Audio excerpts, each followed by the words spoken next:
Hello, Erudite, can you hear me? I need you to go into the Discord. We're not using StreamYard for audio, so go into the Discord. Yeah.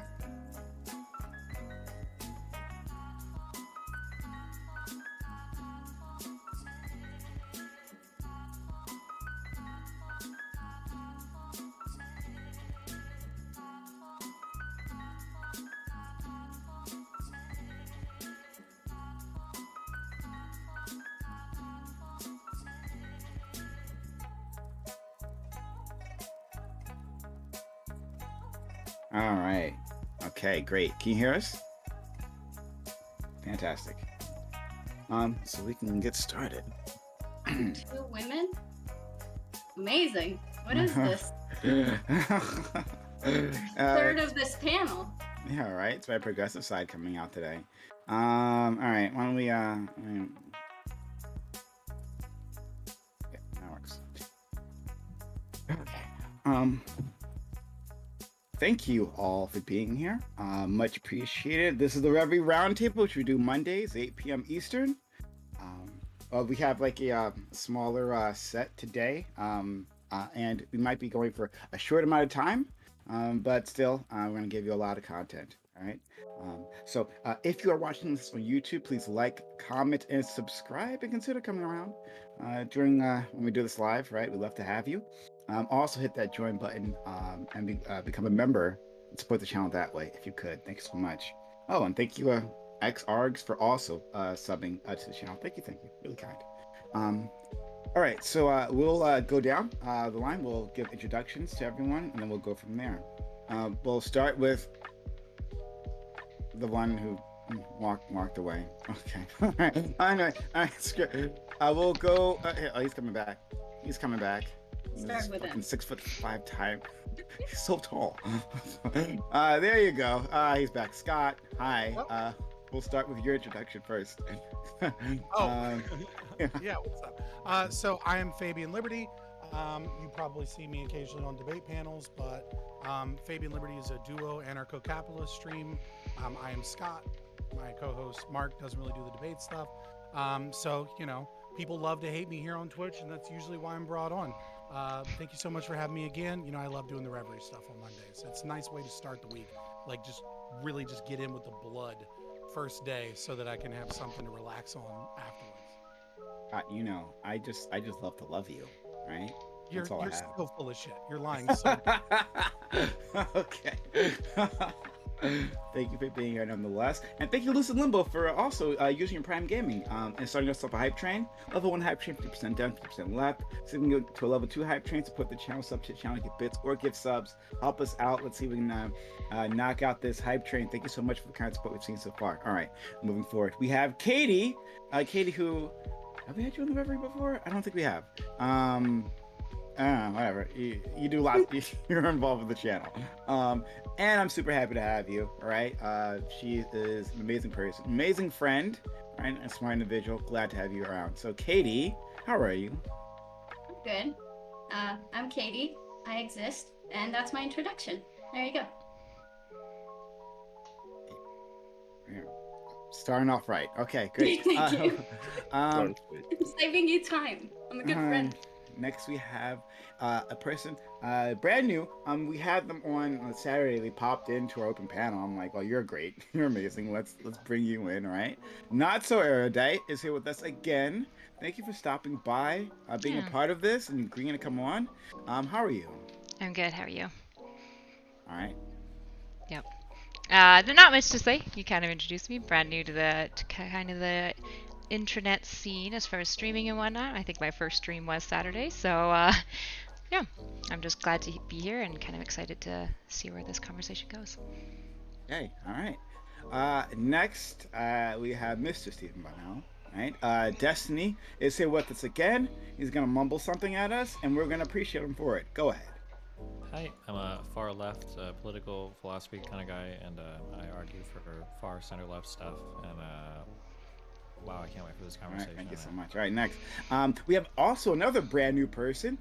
Super excited to have them. Right, we have Half Baked Takes. They come highly recommended from a certain special individual, a VIP named Counterpoints. If you might remember him, they wanted this person here, so I'm like, okay, let's make it happen. So, Half Baked Takes. Thank you so much for stopping by. Tell the channel, like the audience, and myself about you. God damn it, Connor. Why the fuck did you put so much pressure on me? My name's Todd. I'm a master's student working on my thesis project for public administration. And somehow I ended up here on the Reverie.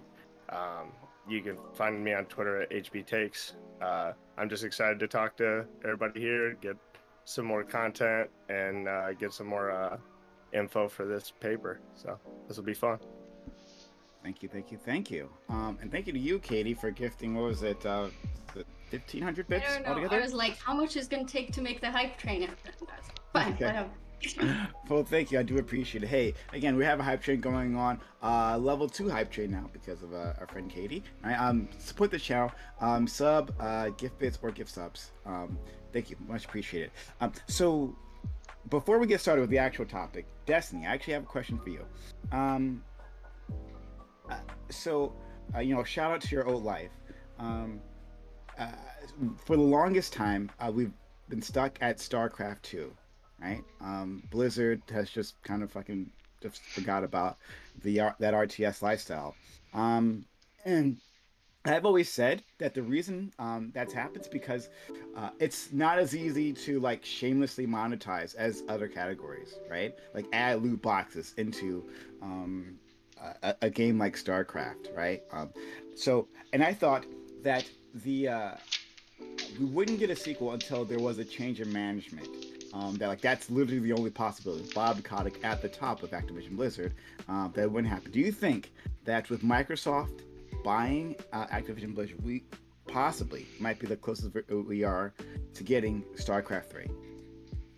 Absolutely not. I don't think Microsoft is going to start making huge decisions changing how Blizzard runs. I think that it's just going to come down to whenever they run out of other IPs to make money from, they might do it in the future. All right, well, that's really depressing. I happen to love StarCraft. All right, well, thanks for that. And thank you for the 100 bits. Let's see if we get the hype train up. All right, let's get to it. So we'll stop for the second topic, and we'll go from there. Leftists try to elevate and agitate for lofty goals. Medicare for all, wealth redistribution, equitable housing, just to name a few. In the effort to attain these goals, there's a push and pull over whether compromise is ever acceptable. Are leftists completely unpragmatic? Do they not understand what it actually takes to accomplish their goals? If so, is the movement doomed to fail? Is there any meaningful space on the political stage for leftist agitators? And so I wanted to make sure that my feeling on this question is gotten across, right? So of course leftists compromise, right? The leftists, who do, who don't, whatever, right? But what I really wanted to juxtapose that with is what liberals consider compromising, right? People who are on the left, right? Marginal allies. But what they consider compromise and what leftists consider compromise are completely different things, right? And for instance, leftists want a single payer healthcare plan, and then a a liberal in office gave us like the Affordable Care Act, which is a Republican plan, right? Like that's what they call compromise, and what I call compromise is something completely different. So I want to like put those two side by side. So shout out. All right, so we'll start with opening statements. Baby Liberty Scott. Yeah. So first of all, I really appreciate you bringing a right-wing anarchist on here to tell you how we can make the left wing more successful in doing exactly what I don't want them to do. I appreciate you, fielding it open so that I can help you guys defeat me, I guess, but I guess I'll give it a shot. So I think the question itself kind of begs a time frame that really doesn't look at history in an accurate way, right? Conservatives have essentially lost every major battle in the institutions and in the state throughout American history. I want to kind of keep this mostly in America without getting too far into Europe and things of that nature, but they've lost pretty much every battle. And the thing is that when people say, oh, agitators aren't effective, I feel like the idea is that the agitators, yes, they fail, but they always push the needle, right? And this is kind of the history of the United States, right? It's over and over and over again. What occurs is you get a group of really angry agitators, right? They get angrier and they get louder, and then you get, liberals, and they form a coalition together.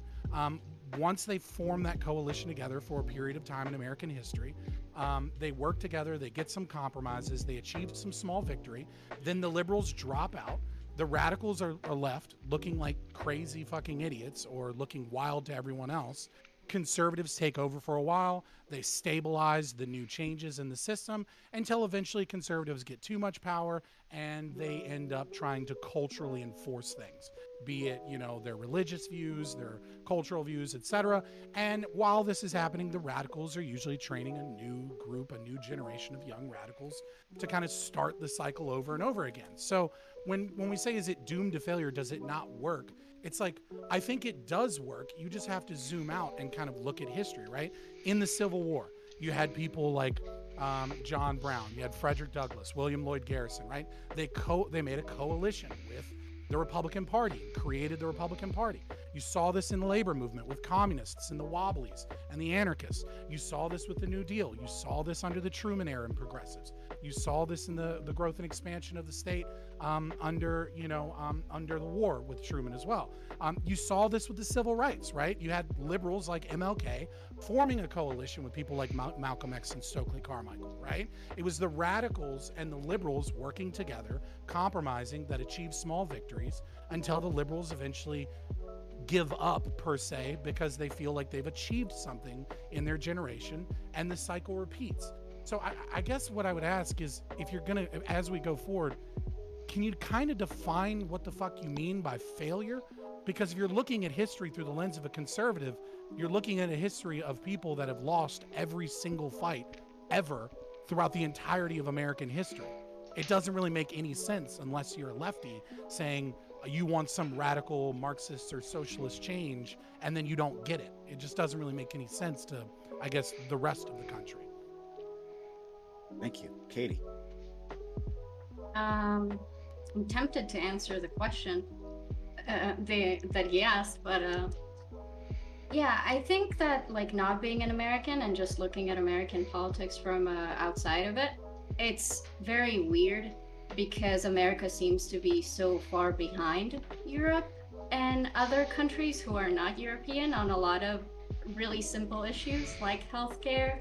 Like I remember when the Rittenhouse thing came out, and I was talking to some people, and they were talking about this conflict that like, what, you would not want people to like protect their property and stuff like that. And I'm like, in normal countries, if your property gets damaged, there's like reasonable insurance, so you don't lose your livelihood and like have to be homeless where no one will take care of you or help you.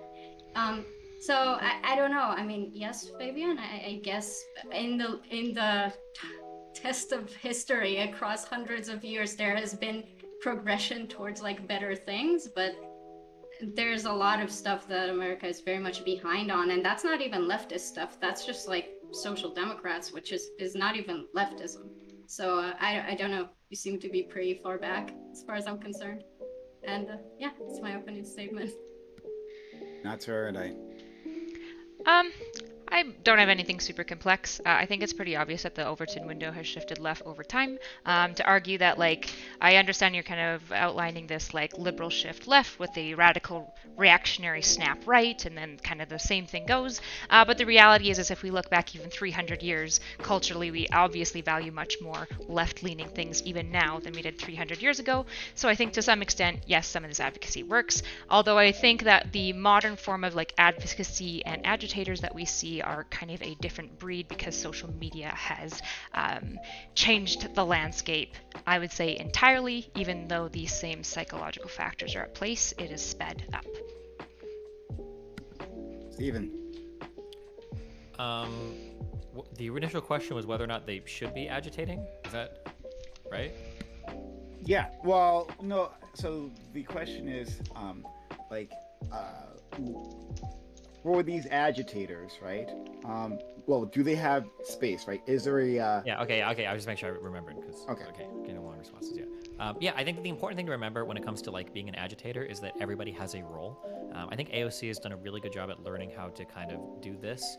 So like we should, if you are further left than Biden, then you should constantly be saying we need to be moving further left. We need to do this. We need to do that. But I think people need to understand that everybody has their role to play in the system. So when Biden doesn't come out as being like a literal fucking leftist, like the most socialist communist person in the world, it's not because he's a failure or because he's a horrible person or because he's a piece of shit.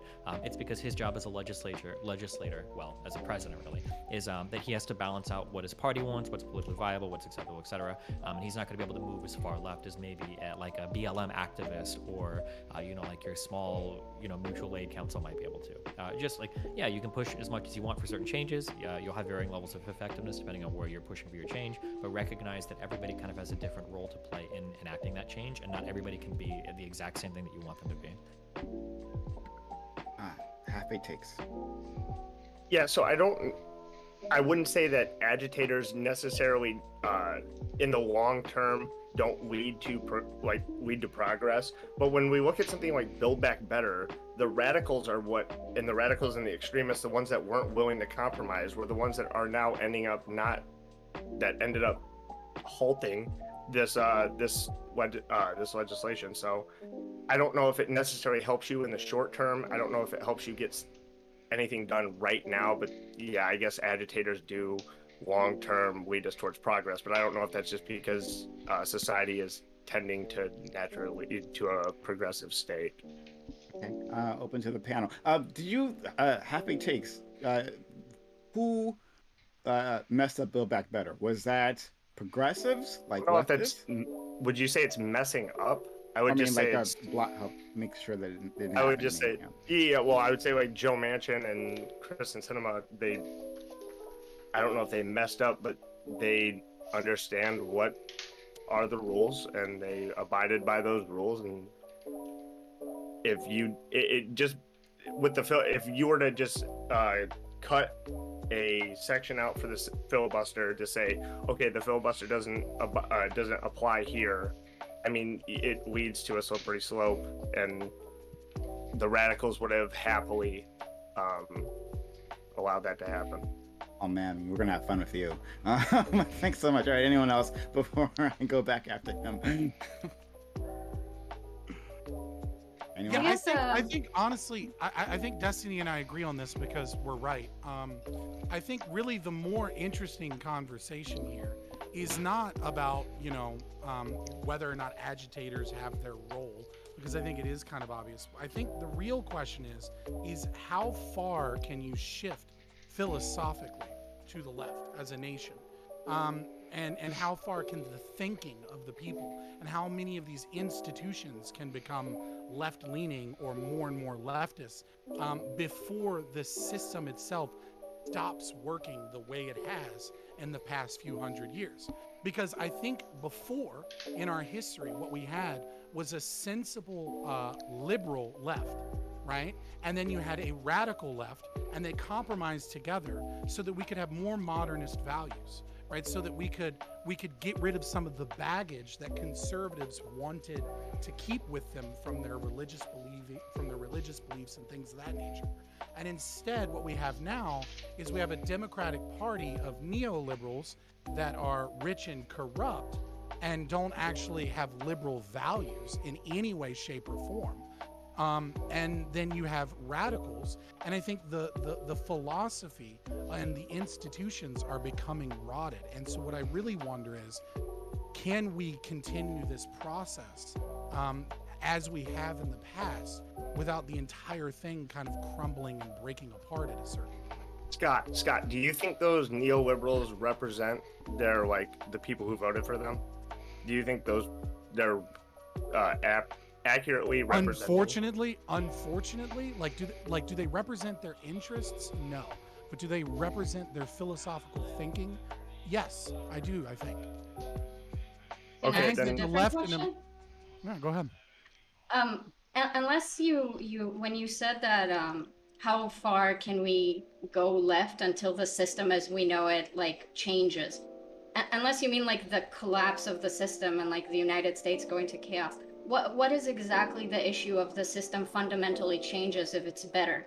Well, I mean, I would obviously not argue that it's better to shift the system more That's left. okay. I'm an ANCAP, right? So that Yeah. doesn't make any sense for me to say that shifting left is better. I just have to reject that presumption in your question. No. But I mean, if so it was in the theoretically theoretical. so, which it isn't, there wouldn't be anything wrong with that. But unfortunately, there is a problem there. So when you but what I'm posed the seeing question, is, you meant like how far can we go left before we radically change the current system, which I think is better than whatever system will follow if we go more left.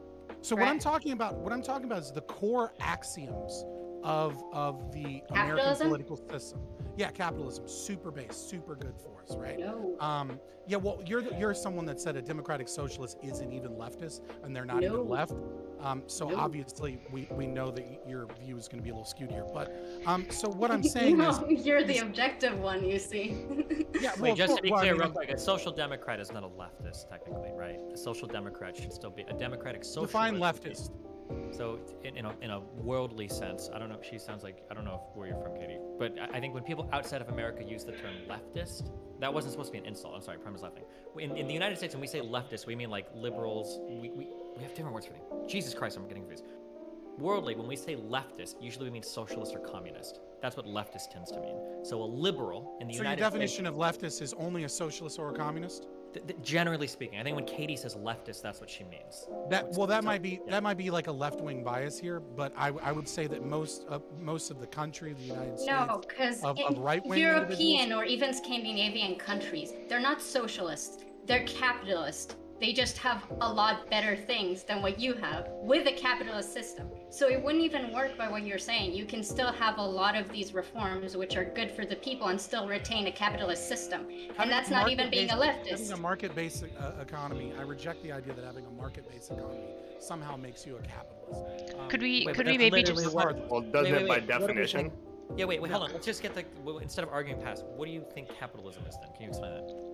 Right, the free exchange, like capitalism, and like as Adam West is putting it, right? Like I'm sorry, right? Like Adam Smith, sorry. Like it needs to be a free exchange of labor, of goods and services. So when the state is involved in that process in any way, shape, or form, you have a mixed economy.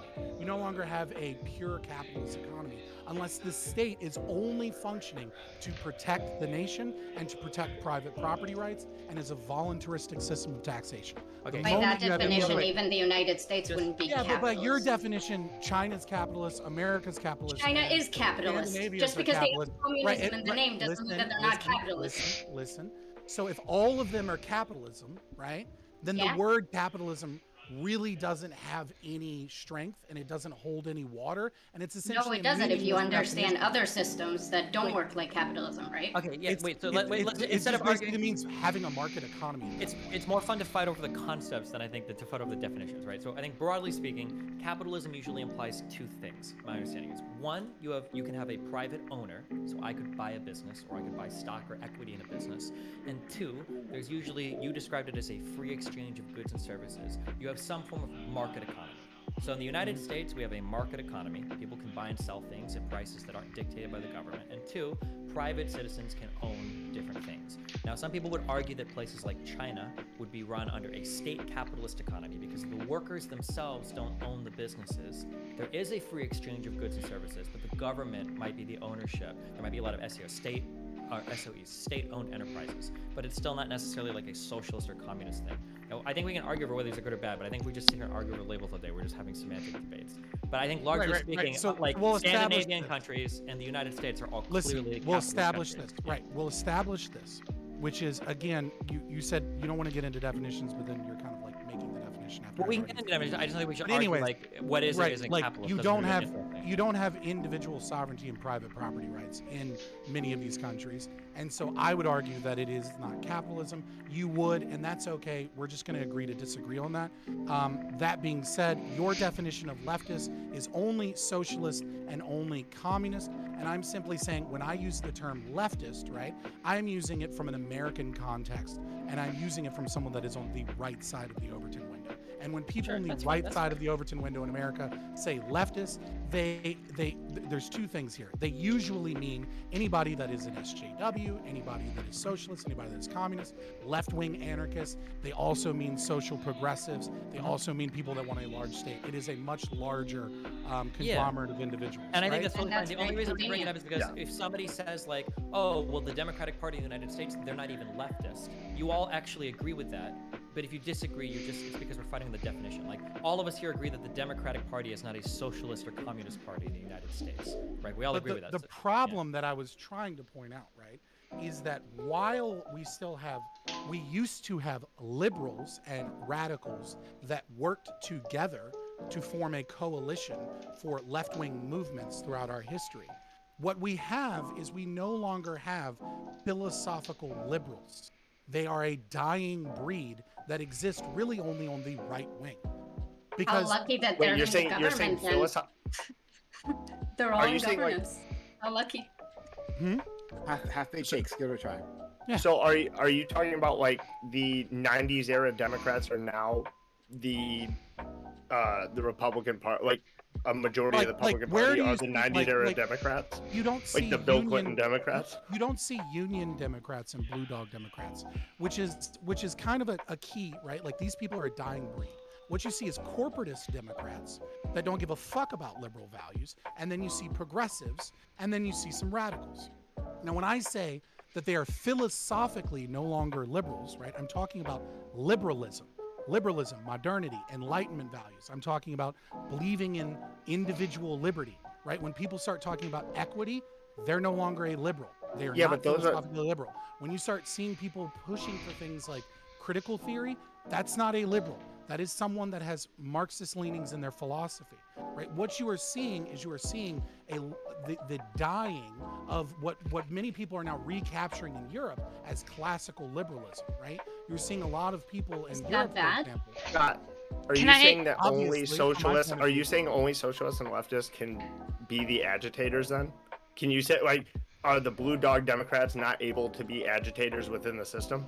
I'm a right winger, but I'm also an anarchist, and I'm an agitator my damn self. So no. I know, That's but your statement made it sound like the only ones that are agitating are the socialists and the communists. It is usually the radicals that agitate further. I'm not saying they're the only ones. You're saying the only ones. Erudite. My bad. Yeah, I just wanted to move off of a tautological argument. Like, we could fight about definitions all day.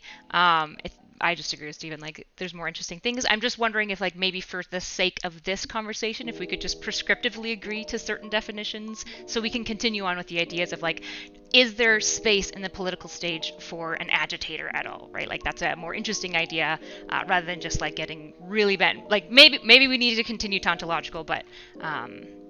yeah, I'm wondering if maybe we can shift on to more talking about like. Yeah, I think we already agreed to disagree slightly on capitalism and understanding what both sides of the fence mean on that, as well as leftists. I think we both kind of already agreed. Like, Scott, can I ask you, like, I get that from your perspective. Can you explain to me what's the problem with people not being philosophically liberal anymore? Like, is that a problem for you or for leftists? That's a problem for the West as a culture. Okay, so for you. Okay.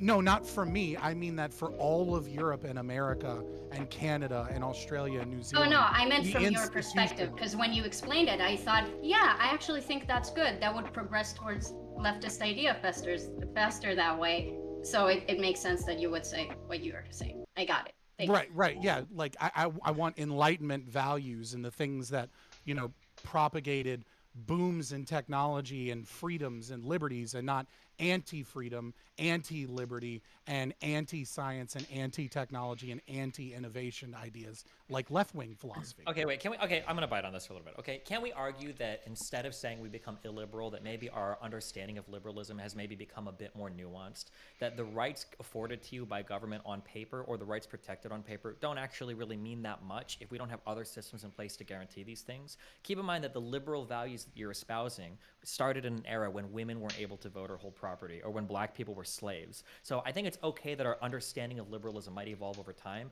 That this idea that we should be able to own private property, well, that doesn't really mean anything in a place where there's no private property available to buy, or when people don't, on average, have the economic means available to them to access private property. I think It's really okay sneaky. to say that It's really sneaky what you did there, right? Where you put in like this idea that harkening back to those older ideas, right? Those old school ways of thinking. You linked it to sexism, and by definition, like Okay, hold on, wait. I'm just gonna start screaming. But, I'm gonna start screaming on the panel if you accuse me of doing anything sneaky. I'm not doing anything sneaky. right, What but I'm saying is well, that you you're are, because harkening you're back to sneaking classical new liberal values. What ideas I'm telling you, that are no, I'm not not liberal. taking any. No, those are old Yes, ideas. you are.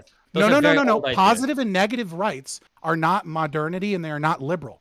That is not. Those are not Okay, ideas you're working from of some liberalism. understanding that is different than the vast majority of people that are talking about this topic. So I don't know how to get No, yes, I'm you're sorry. trying to add positive and negative rights into the discussion, and then claim that that's a nuanced take of liberalism, and it's not. It's Positive just and not. negative rights were like Absolutely is. foundational to the debate over the formation of the Bill of Rights in the United States, over whether or not we have a government of enumerated powers or a government where it only exists to positively or negatively. Like, I don't understand how you're saying this is a new idea. What do you mean? Destiny, it's foundational to classical liberalism, which is what he brought up. Are you? Hold on. Let me less aggressive. You're Are you bringing up telling me the that idea positive of, and negative rights are like a modern idea? That this is something that I'm not saying. First of all, I'm going to just skip over the idea of modern because I was using modernity in a different way. But that being said, when you're adding positive and negative rights as a means of saying that people are not free unless they have certain opportunities given to them, and the logical definition of that, right, of liberalism under your view, is to then take away other people's property, take away other people's freedom, constrict other people as a means of leveling the playing field to give other people opportunities, and then you're calling this liberalism. It's not. It's not a nuanced take on liberalism. Because under this dogmatic take of liberalism, where the government only exists, like, let's say we have the ultimate freedom in society, and it just happens that two families own two companies, and those two companies employ every single person in the country, and the wages are kept such that none of those people could ever afford any property of their own. Like, would you say that this is a good, ideal liberal society? Because at the very least, everybody's free to do what they want. Like that doesn't seem very liberal to me. Like, it might be liberalism in name, but like at the end of the day. Well, I mean, if you want to ask a question, I'll answer it. I would say that the state is what encourages monopolistic tendencies. You don't think a monopoly could Regulatory ever naturally arrive? Well, natural monopolies occurred, right? So if a Standard Oil natural is an monopoly example of does a occur, natural then a state monopsony. isn't necessary to guard the existence of a monopoly or to propagate a monopoly. A monopoly can So again, you have three types of monopolies, right? You have one provided by the state. You have one which is afforded, which is known as a natural monopoly, which is when a natural resource is completely owned by one individual. That is, like, let's say a new resource that enters the market. Let's say the first person to discover cobalt, and there's only one cobalt mine, right? Now they have a natural monopoly because they're the only individuals that own cobalt, right? Now, what has occurred under America we've never had a monopoly in America that wasn't created by the state. We've had monopsonies, right? Standard Oil being an example, right? Which of course we eventually broke that monopoly up, but that monopoly was already falling. Now that was what's known as an efficiency monopoly, right? And it was an efficiency monopoly because Standard Oil kerosene was like $26 a barrel. Sure, this is okay. This all goes down. Okay, so firstly, that's not a natural monopoly. A natural monopoly has nothing to do with natural resources, right? Yes, it is. It's not. I'm It not is. even giving you an You're opinion. just I'm wrong. telling you No, that it's not. no. You are. No, Hold it's on. not. I'll explain for people that are listening that don't understand what you're saying, because what you're saying doesn't make any sense. So a Mm. natural monopoly exists in an industry where there is an incredibly high cost to start. There's a big barrier to entry there, right? So, for instance, we can say pharmaceuticals might present a theoretical natural monopoly because all of the investment that you need in the tech and everything to get a drug off the ground represents an incredibly high barrier to entry for a new player. So that might represent some form of natural monopoly. Airlines is another one. Airlines, yes, true, because Airlines nobody are- can just start an airline. You're not going to buy one airplane and start flying people around the world. That's what a natural monopoly is. A natural monopoly can spring up without any natural resources. There might just be some prohibitive barrier to entry to certain industries that prevent other companies from springing up. Right, but the problem is that many of those things are caused by the state. No, Because hold you're on. What I saying- just described was purely economic in Oh, nature. You don't yeah. need any state No, intervention. it's not. No, it's not. There's no state airlines. Give me okay. There's so many state regulations on airlines. There's so Not much regulation, state involvement, state and owned. there's so much state subsidies into airlines. Every time we have an economic a crisis in this country, like large fucking bills are written, and we're supposed to be getting these stimulus checks, and then we find out that like 80% of the fucking money is going to large corporations, and a massive chunk of that, almost as much as given to the entirety of the American public, is usually given to the airlines. It is a massively state regulated and massively state funded institution. Why wouldn't most of the money going out to Americans ultimately go to large corporations? Don't large corporations control most of the stores and stuff that we'd be spending money on in a society? Doesn't that And just logically follow? and Yeah, and employ employment most as of the well. people. Yeah. Okay. So what we're talking about is money in the hands of people that then have the ability to spend it. Now, when you say it then goes into large corporations, that's you're comparing apples and oranges here. I'm No, talking it was about the apples fact to that- apples. No, Apples from one apples hand and to apples to the next apples person. and oranges here because we're talking about whether or Those not the money oranges. goes directly to these large corporations. Money's at not first. going to directly to the large corporations. What are you talking about? It happens all of the time when What we do money is large going stimulus. directly All of for the the time? coronavirus relief? What is the money going directly to large corporations? What does that mean? All right. Back in So 07. do we need to pull up all of these bills and then see exactly what percentage was given in stimulus checks and then what percentage was Stimulus given in checks? So you Stimulus want the checks logic? to airlines. Yeah, what do you When past Nobody said other than stimulus COVID, checks to other than airlines. COVID, when was the last time we gave stimulus checks to fucking airlines? Especially Please airlines enlighten are like me. the worst All right, thing to let's bring up look up- because airlines are so notoriously the one you brought up. unprofitable. Like, no, I'm saying as Yeah, an example. I'm like, only using your example. okay, but It's my example because it's a good example, and you don't have a good. It negates everything that what you said. We have given money to the airlines all of the time. I'm just going to find you some examples. Sure. because Please you demanded do send them in examples. chat, bro. Come All right, on. cool.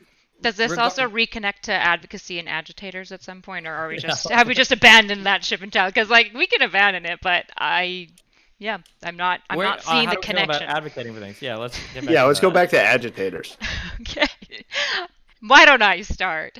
I think that in a society that is highly non-political, like we saw in 2003 with Bill Mayer, who started coming out and politically agitating a lot to wake people up to political concerns, agitators have a place in the political stage. What we're seeing nowadays is that we have a highly political culture. It's highly politicized. Everyone is hyper political. In fact, lots of people claim the personal is political. In a state like this, where people are finding their identity in their political ideology, we absolutely don't have space for agitators anymore because they often add to divisiveness, they make things more dangerous, and oftentimes they don't actually offer solutions. If there's an issue that like shouldn't there be divisiveness if the issue is are we going to bring up like the issue with Black people in the United States? Like, shouldn't there be a divide on that? Shouldn't we be there should be agitators to like alert to that being an issue that needs to be solved. I'm okay Like- with advocates. Why agitators? So we're drawing a semantic. Okay, It's not. Can you It's explain to definitely me not semantic in my view. Sure, I'm sorry. Then could you explain to me how you define the difference? Sure, yeah. Oftentimes I find agitators are more likely to engage in bad faith. They're there to kind of, I mean, if you look up defined, they're like political troublemakers. I don't think they're necessarily political troublemakers, but they definitely actively try to rile people up to get people engaged in protest and civil movements, whereas advocates do their best to get people engaged in certain things through education, and they often select more peaceful methods of doing that. But is protests not a very legitimate way to like promote political advocacy? I have no Like it's problem with part of protest. political advocacy. Yeah, I don't But have you a said problem. that agitators tend to push people towards those activities more rather than through education. Right, but they use Or did I inflammatory language. misunderstand? They use inflammatory language, right?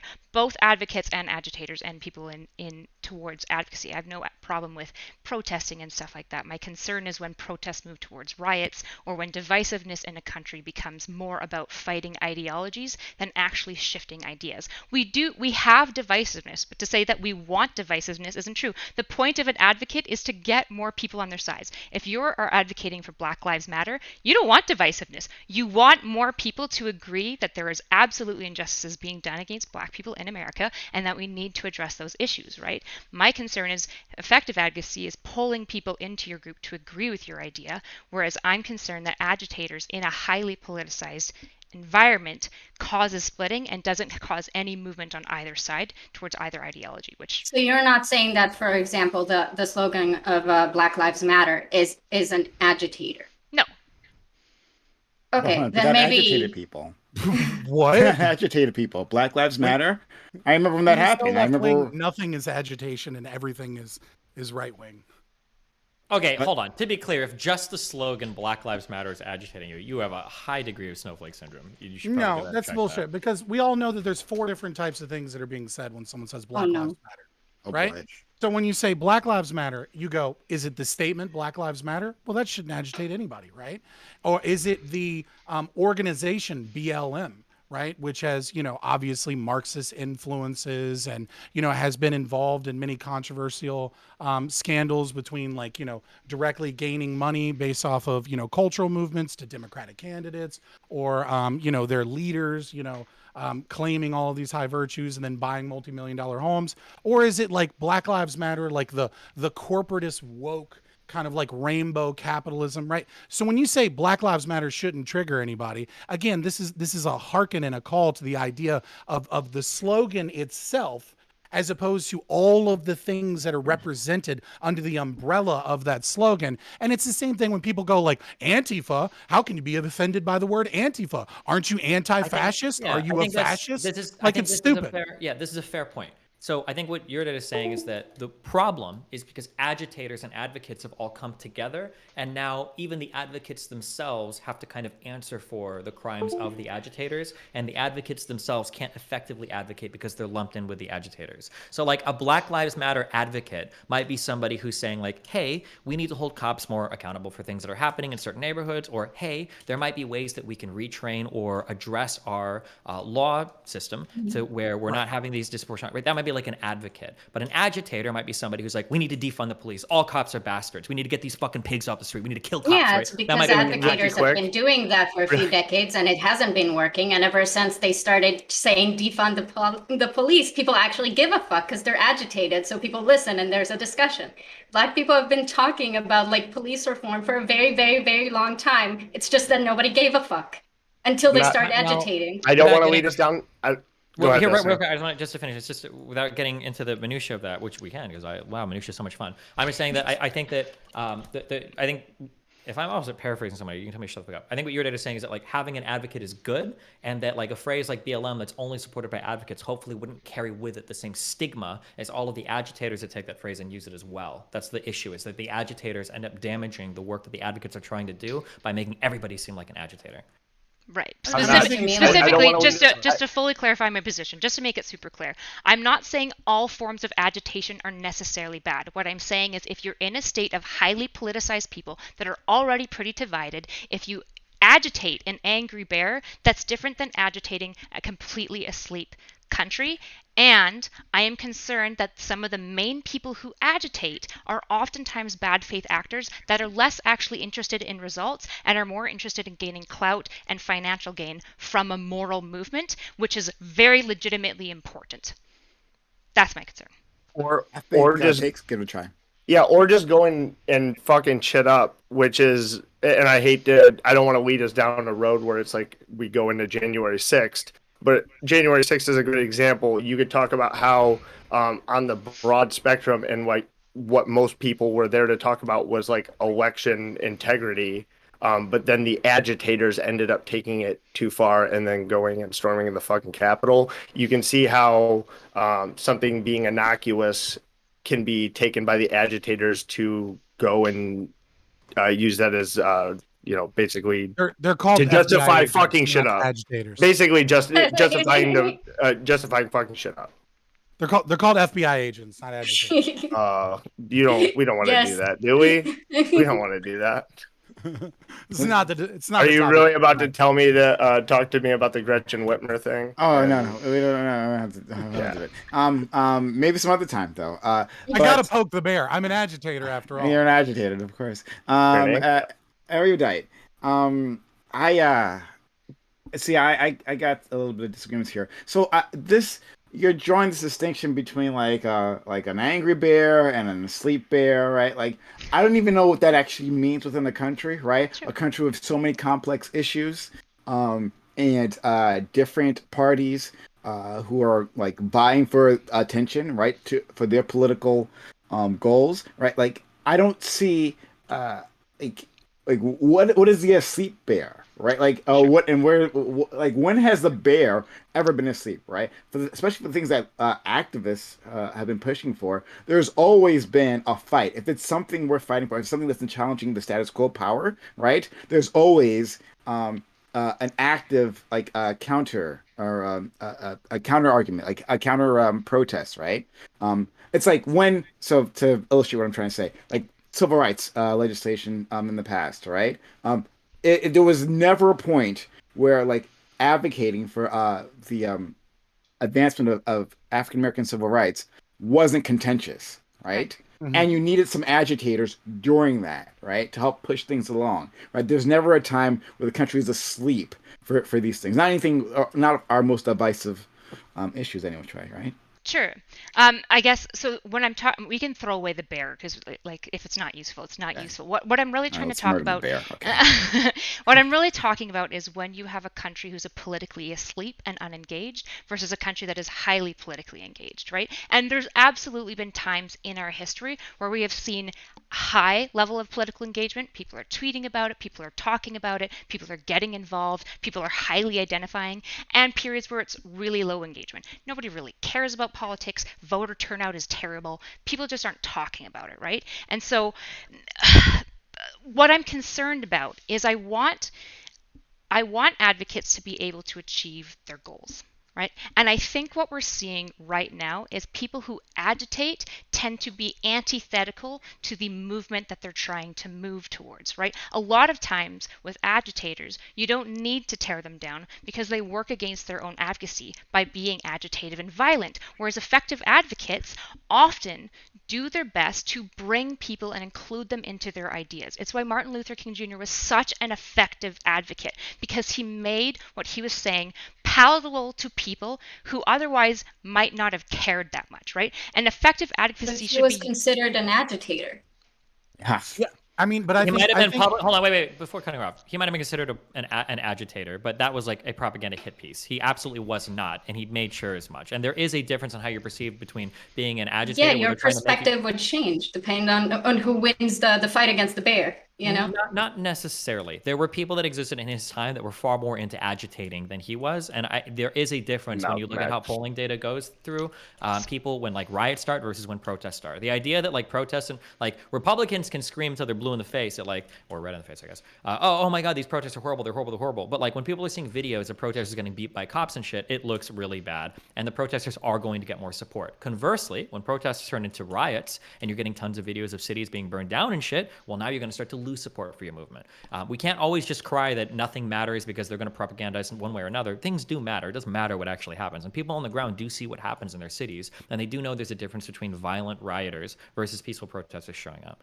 I don't look. So Optics are huge. Sorry, Scott, real quick. Optics are huge, and your movement can fall apart if the optics become too negative in the PR standpoint. Yeah, We're I, gonna have I a don't huge I don't think fucking anyone's so contesting what I was saying, that. what I was going to say is like, I think, I'm not sure that we can all identify it, or if it's necessarily like a univariate analysis is really going to give us the right answer here. But I do think it's important to recognize that something is different now from the way that it was done in the past.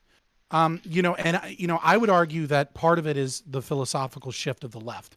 I would also argue that it's also social media, as we discuss, optics and things of that nature.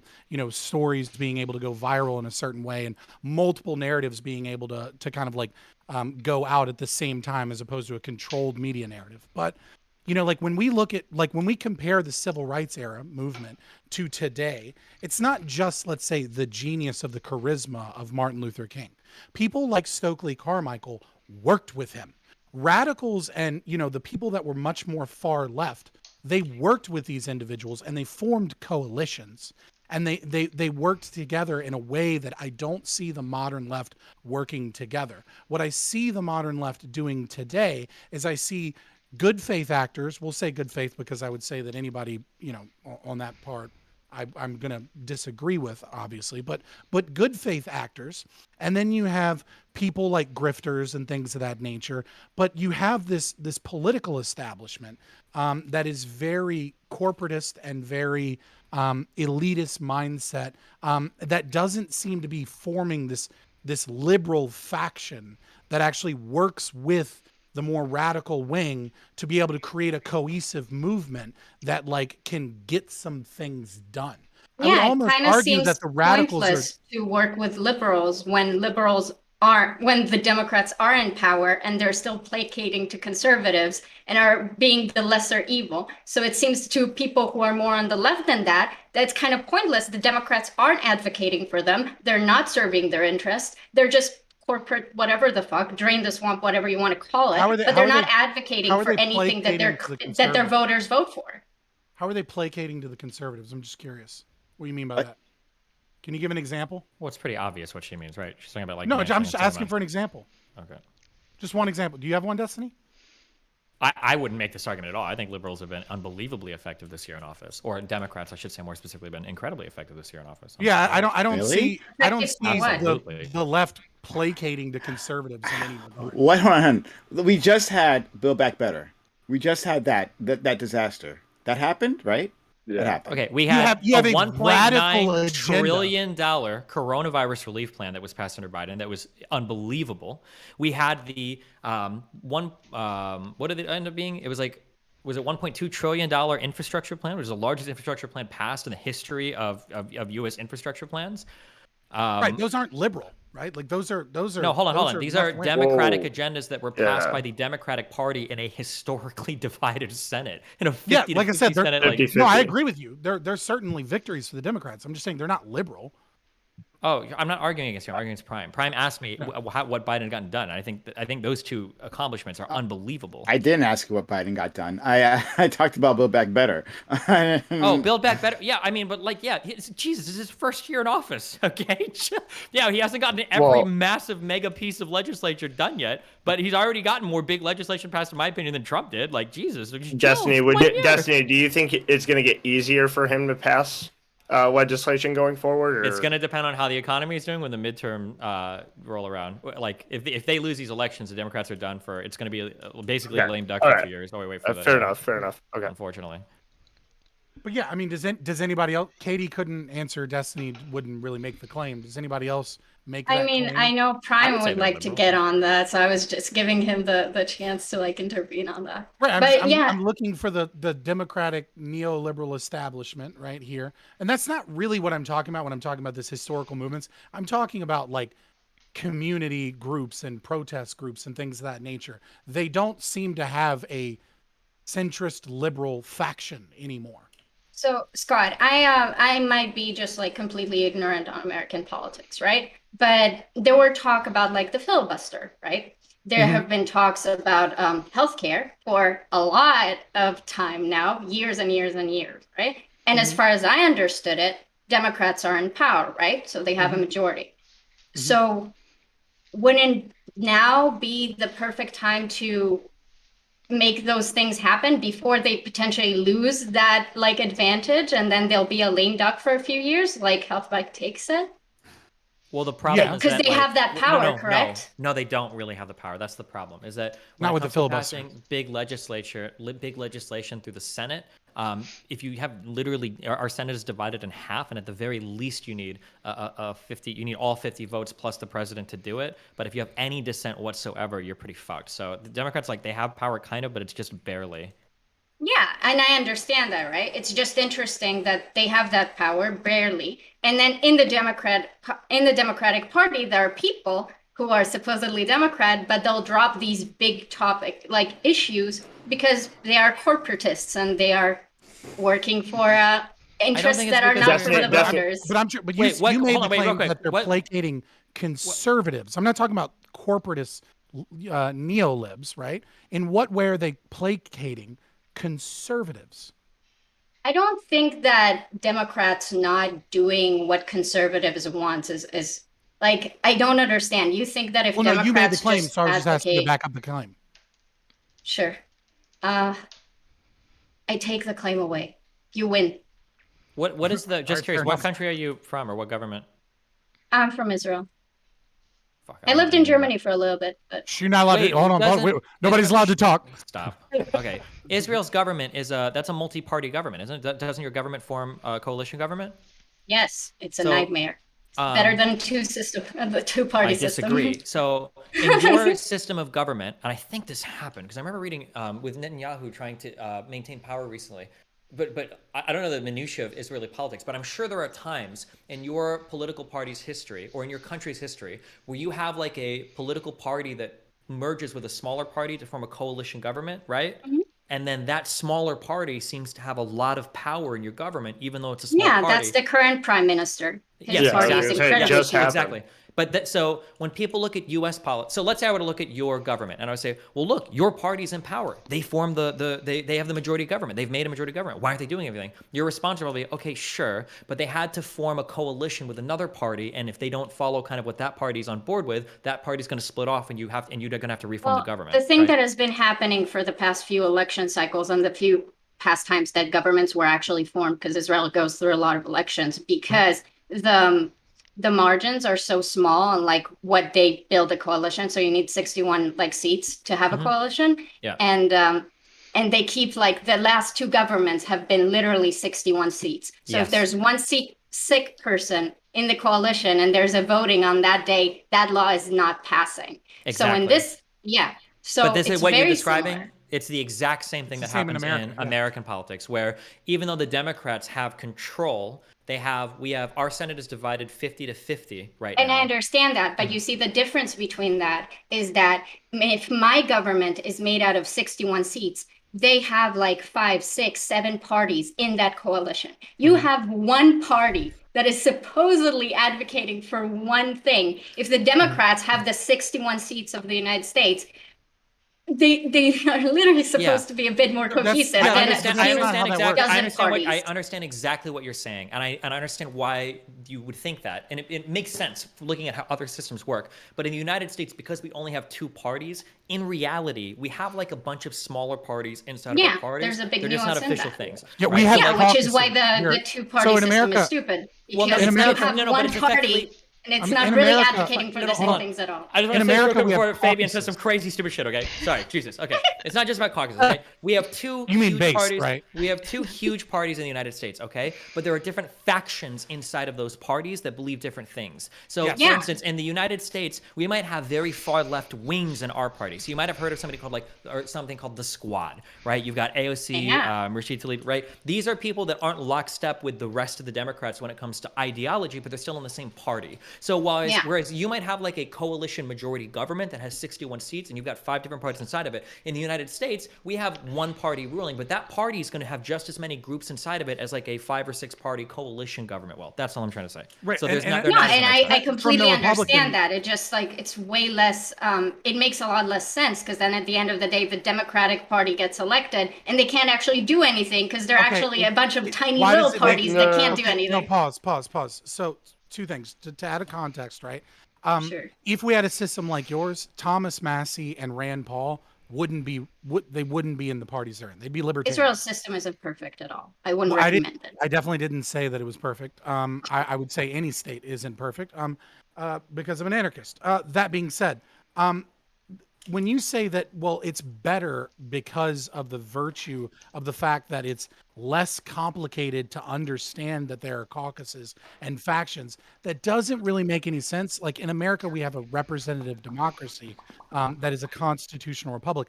We vote for people, right? We don't vote for parties. We vote for people. And so one of the problems that's really an issue in a lot of parliamentary based systems is that you're not voting for a person whose ideas you believe in. You're voting for a party platform. And as we know from almost every form of liberal democracy within the world, politicians rarely actually do what their political platforms are supposed to be around. So instead, we vote off of individuals that we trust or that we think is better than another person. It's obviously an imperfect system that I don't agree with, but maybe that adds a little bit of understanding to the reason why we have those differences. I understand those differences. I'm unsure about if the system is so that the Democrats currently right now have this tiny little advantage and they can't even properly use it because they're not unified enough to be able to execute it, then they're basically not very effective.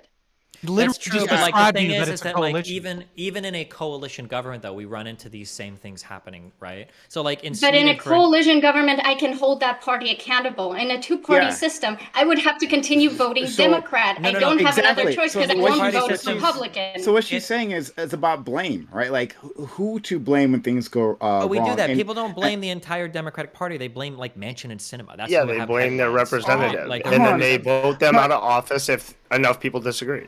Oh, no, primaries? We don't. First of all, we don't. I'm not sure if we actually do. But I think that when we send Democrats, when we give control to Democrats, right? When we rally the troops, say the Republicans are bad, right? Because Republicans want this and that, right? Then people rally the troops for Democrats to do certain things, right? Part of that would be, like, for instance, protecting voting rights. But the Democrats don't, like, at least it's like not happening. And well, we have two bad guys, right? You know, Manchin and Cinema. But there were others. There were other like conservative Democrats who would probably also be troublemakers, agitating. Who's a conservative? Yeah, Democrat? Manchin was speaking. Manchin was obviously speaking on behalf of a lot of Democrats that would end up facing the repercussions of voting for that in purple states. Obviously, Manchin and Cinema were not the only ones that disagreed with Build Back Better and shit like that, and like the filibuster and shit along those lines. I mean, I'm just saying, I hope to God they filibuster. I mean, sorry, not filibuster. Primary Kristen Sinema, because it'll be hilarious to watch the Democrats lose because they put some progressive in her seat, and then a Republican will win. A Republican. Okay, yeah, same with Joe Manchin. A fucking Republican would be in that seat if Joe Manchin or Kristen Sinema wasn't there. I literally don't care to argue about like the chances of Manchin and Cinema. Like, oh yeah, like whatever, right? But like she was talking about like basically who to blame. Right, like who? How do you hold these people? Well, the blame is we just don't have enough Democrats in office. Like, if you literally are winning by 50, or you have like an exactly split like Senate, then anybody that's going to be towards some like extreme in the middle is going to be the most vulnerable member, right? Because they could just as easily hot parties if they're getting attacked. When we had a supermajority, right? At least for a little bit. When we had a supermajority, what do we push for? When Democrats had a supermajority, right? They push for the ACA, a Republican plan. First of all, hold on. The ACA is not a Republican plan. Yes, right? It's a Republican plan. It is just because it was made by Mitt Romney. Hold on. Come on, dude. Stop. The Republicans do not support the ACA. The Republicans did not support the ACA. Yes, they did. And we lost a public option by one vote in the Senate by Lieberman. It's the same thing. Okay, so the idea that the Republicans on their own would have passed the ACA is absolutely they delusional. Talking about Chuck repealing and Grassley replacing it for supported the years. plan, right? It was I don't a care heritage what was plan. passed in Repeal Massachusetts and for They one replace. state. supported the plan afterwards, right? When there was a black guy in charge, then all of a sudden they figured out, oh, I hate this plan. All of a sudden it's socialism. It became socialism when Barack Obama attached himself to it. But it was a Republican plan. That was where that came from. Like, No, what are you it was reading history it for? was a compromise between Democrats and Republican under Mitt Romney, right? And it was modeled after that. The fact that it was a compromise for something, I don't like the fucking ACA. I don't like any of these fucking politicians. I don't like any of these fucking people, and I don't like the goddamn state. But the idea that it's a Republican plan is literally just you engaging in propaganda The from Heritage TV Foundation, ads. yes, that's You're right. an agitator, it's a filthy Prime. socialist Then- pinko commie outfit, right? That's where that must have came from. Like, what are you talking about? Prime, I'm not. Nobody's saying it's socialist or kind of. It obviously the Republican Party has been working on a repeal or has been under the repeal and replace motto for a long like 10 time. years. That doesn't And matter. and- That hold on, doesn't hold on, hold on, matter. hold on. Sorry, go Regardless of whether they can actually give us something to replace it, that doesn't mean that they aren't against it. Republicans in the right wing in America do not agree currently with the ACA as it is currently formatted. You're misunderstanding me, right? I understand that the Republicans, right, being the dog shit individuals that they are trying just to take away the ACA. Agree. Just because Obama put it in place, right? That's like, but they hate it now, right? So the Republican Party, as it stands, does not like the ACA, right?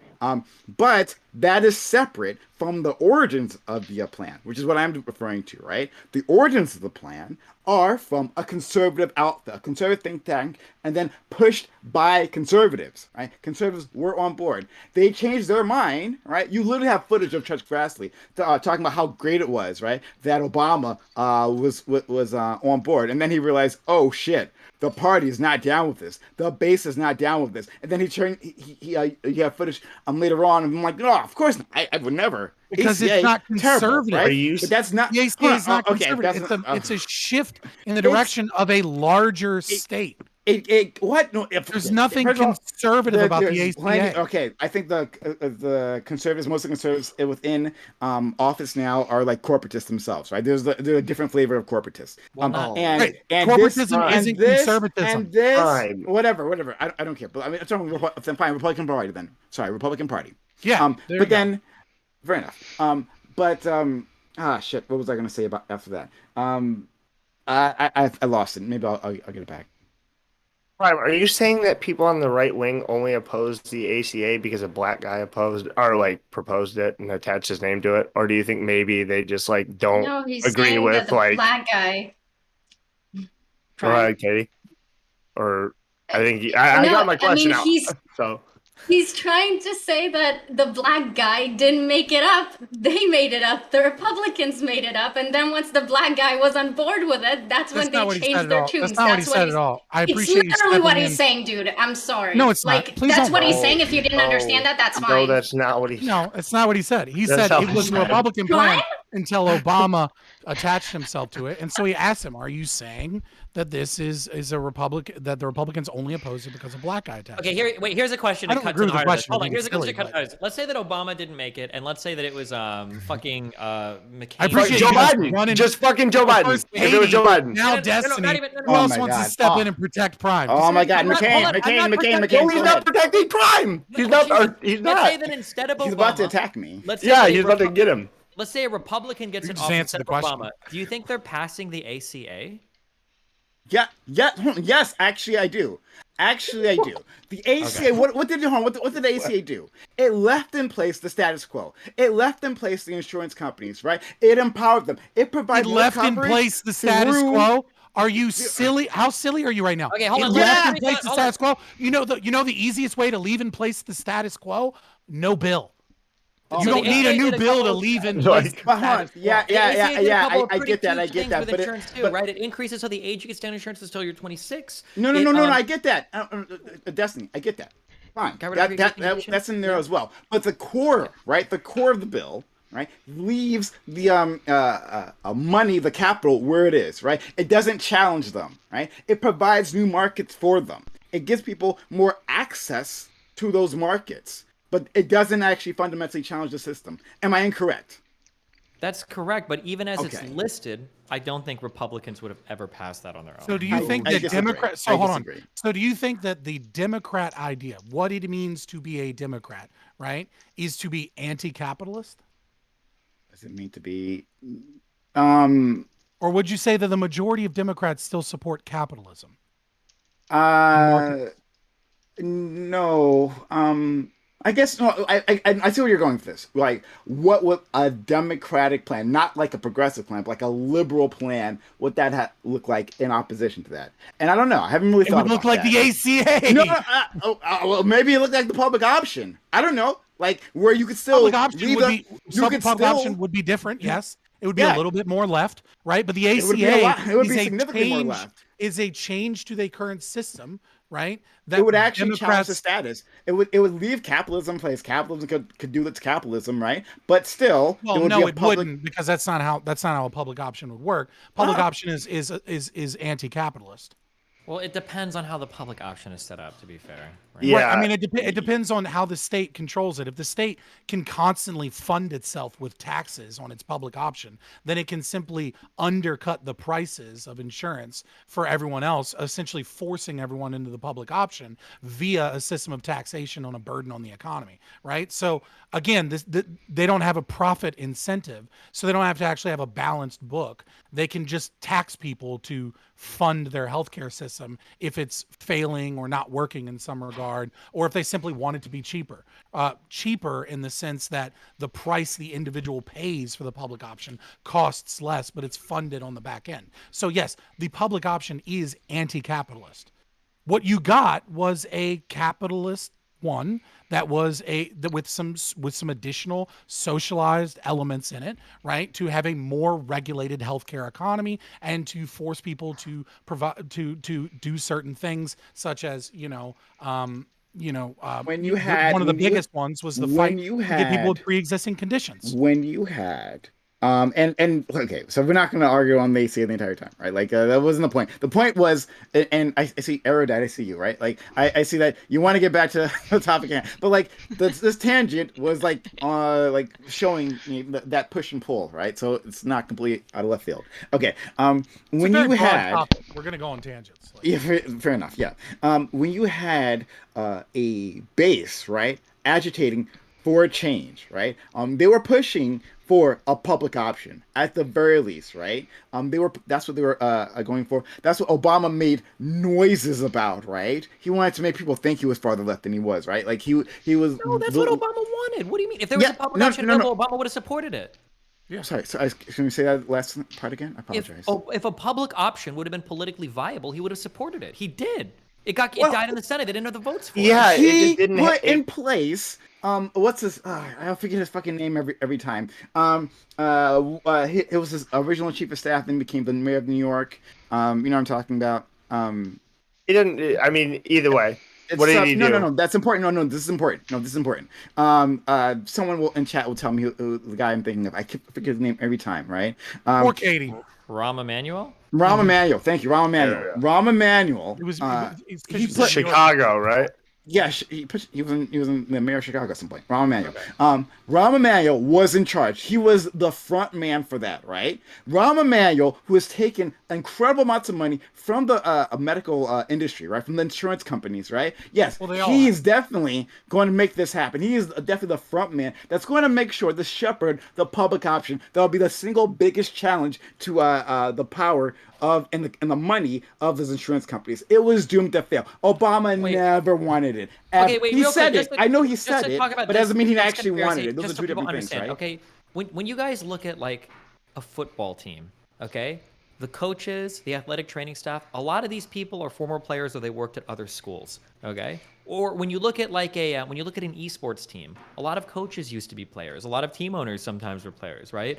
When you look at government, it's not surprising that people that get involved in energy regulation come from the energy sector. That doesn't necessarily mean there's a conspiracy. That's almost always going to happen. If we're looking for a new regulator for energy or something, it's not going to be like we found like a random dude in the economy and he's like, oh, bro, I want to do this job. It's probably going to be somebody that's highly interested and has had a lot of connections in this industry, meaning it's somebody that's probably already worked in the private sector. I don't think that's like an outrageous thing, that and that might doesn't be mean it's true all in doomed to other fail. countries, but like in America, when funding and lobbying and like the way money works in politics is so like when corruption is just legal at that point, like that's a bit different. Like Corruption is not legal in the United States. That's Yes, why it no, is. just corruption. because Yes, it is. just because you define corruption differently than how other corrected countries define it doesn't. Katie, If how do you you allow define for Katie, money how do you in define politics, corruption? Yeah, no. what They're is all How do you fucking define corrupt? I'm Name a sorry. European. Oh, God. Name a European country that doesn't have. No, wait. this. What is the legal corruption in the United States? Oh my If you say it, Just it's gonna name turn it. into a thing. So, I mean, When you since say it, He- it's gonna turn into Yeah, a just you're thing. gonna get name a nailed down. European You gotta get country nailed down. that doesn't have I, political I'm corruption. willing to do it if you want. I'll have the fight again. But like, if you say it, it's gonna be a thing. I just would like you to name one European country that doesn't have political corruption.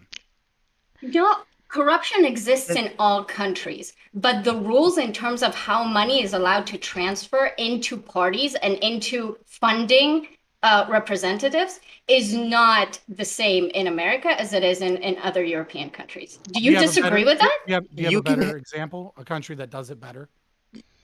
That Who does ca- it better? Germany. Yeah, He was like gonna a say every country that country is corrupt, he's has a fucking thwarted ANCAP. corruption. Yeah, he's an ANCAP. I don't care. We don't care about this shit. Like, let's talk about No, I'm what just you asking actually a think simple corruption question. is. Let's talk I'm about just what you asking think a corruption simple is. question, Are- which is, Hold can on, you Scott. name a Scott. country? No, Scott, no, hold no. on. Fuck off. I'm just asking a simple question. Can you name one country? Germany. European. Okay, so Germany has a better system with less political corruption than than America. Right. Do you disagree with that? Well, I'm just gonna see, like, you know, what. Let's just do a quick Google. Okay. Let's just All do a right. quick While that Google. happens, Let's see what big scandals have been. Can I right? bring us Like, back to agitators? let's Actually, just do Yeah. a Google search, right? No. I mean, Well, look, if we want to go down this Oh, route, I will go down this right. man. I have no problem fighting Destiny Oh, once again. I have no problem doing it. Christ. But if that's what we want to do, but before we do this, I want to make sure, Aerodette, you have your hand raised or something, right? Was No, that- no, not at this. I don't even know where the I train's had gone. my So hand raised. we can We- just redirect. Yeah. we travel on this panel on Yeah. fucking everything that I do. We travel. So, but okay, Katie, you can say something if you want. If not, I'll fight Destiny on this. It's no problem. No, you're the fucking moderator, Prime. Okay? No, I don't Prime, give a what? shit. Come Fuck on, you, dude. fuck you, Destiny. Oh yeah, fucking Okay, you. maybe Fuck you. can I pose a question? I No. don't know if Katie wants to. I don't want to overstep. Oh, go ahead, please. Okay, Stop We Google scream search, here. Just you know. pose it. Just throw Please, the question out Pri- there. Okay? You don't Prime, have were to you make it. were you trying to basically argue that basically there is a base pushing for a certain change, but sometimes the legally elected representative doesn't actually like follow up on the things that their base is voting for, and so part of I'm thinking this was connecting back to agitator, so correct me if I'm misunderstanding where you're going with it, but as part of the reason why you're saying agitators are necessary is because, yes, we might have figureheads step into and say, I'm going to do all these things, but as we know, politicians say lots of things that they're going to do and they don't do, and the reason they don't do it is extremely complex. It's not just because, like, all politicians suck and are bad or don't want to, right? It's complex, as we've already gone through. Are you trying to basically argue maybe the purpose behind agitators is because individuals like politicians need those loud bases behind to kind of hold them accountable and argue for what they're trying to move for, because we know that the political representative is going to always be slightly more moderate. Oh, there's my camera. Slightly more moderate than maybe the voting base is for them. So, if you're talking specifically about agitators outside of the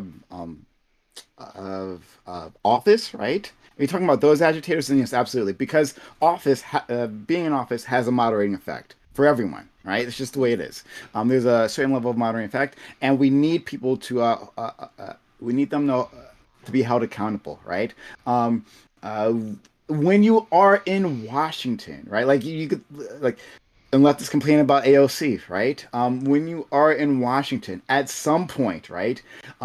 Like just to get along, right, and accomplish something, you have to, make friends. You have to dilute maybe your own vision. It's a thing that's going to happen to almost anyone, right? And that's okay. Right? That's not necessarily bad, right? It's just that you need people to say, hey, What you're doing is fucked up. It's kind of shit. Put pressure on them, right? March outside the office so they can refocus. Okay, these are my priorities. This is what my base wants. This is what these are the letters that I'm getting, right? All that is a form of agitation, right? Yeah, Okay. I don't want to ramble. Then does all of us agree about what an advocate versus an agitator is? Because in my mind, they're No. pretty don't. distinct things, but No. it seems like Well, they're no. getting used in different ways. It depends. How do we define liberal?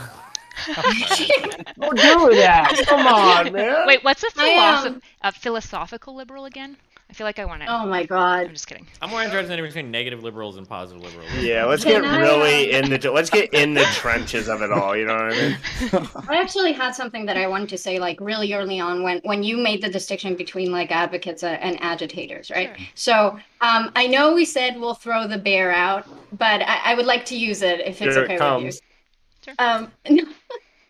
I actually think that I understand what you're saying, that a country is very like hyper political. I understand that. And I think that's true in a lot of ways in America. But I also think that the system, the political system, is very much pushing for that dichotomy, you know, like again, contrasting to something like Israel, when people can identify with smaller parties and it's a bit more niche and nuanced what they believe in. It's like if you only have two parties to go on, again, it's like you have to say that you're a Democrat, but agreeing with a lot of stuff you don't actually agree with. But if we're talking about agitators, if we're talking about like advocacy for something like African Americans, then I would argue that the bear is asleep all the time, and the bear has been asleep for a very long time. And that's like what you mentioned before. Is like advocates have been talking about like equality for African Americans for ever since African Americans became like ever since they arrived. Like it's maybe not slavery, okay, a bit after slavery, okay. I'm not going to the historical like accuracies, but I think that without agitators, most Americans just simply don't care a lot, you know. And why would they? Like when you go around your day, you're not you as long as the status quo is like okay for you, you're not really occupied with making sure that everyone else is also doing okay, that your even values that you believe in, like equity or equality or whatever you want to call it, are being actually preserved. So people are, even though that a country can be like very hyper political, it doesn't mean that it's actually trying to solve the concrete issues that are more like most pressing. Like police brutality is not just an issue for African Americans, it's an issue for white people too. A lot of white people die because police in the United States need reform, but the bear is asleep on that. No one is fighting that fight. And so you see, I don't understand the distinction. I think agitation is advocacy. Right. It's not about things being too political. It's about things Okay. being too divisive, right? Advocates tend to be effective at pulling people into their idea. They use intelligent negotiation skills. They use palatable like lines and quirks to get people who normally just go around, don't ever think about politics. They don't give a shit. They get those people to care, right? And they do it in ways where people are comfortable kind of stepping out of their box and advocating for it, right? And there's tons of historical examples of highly effective advocates. Agitators are divisive in nature.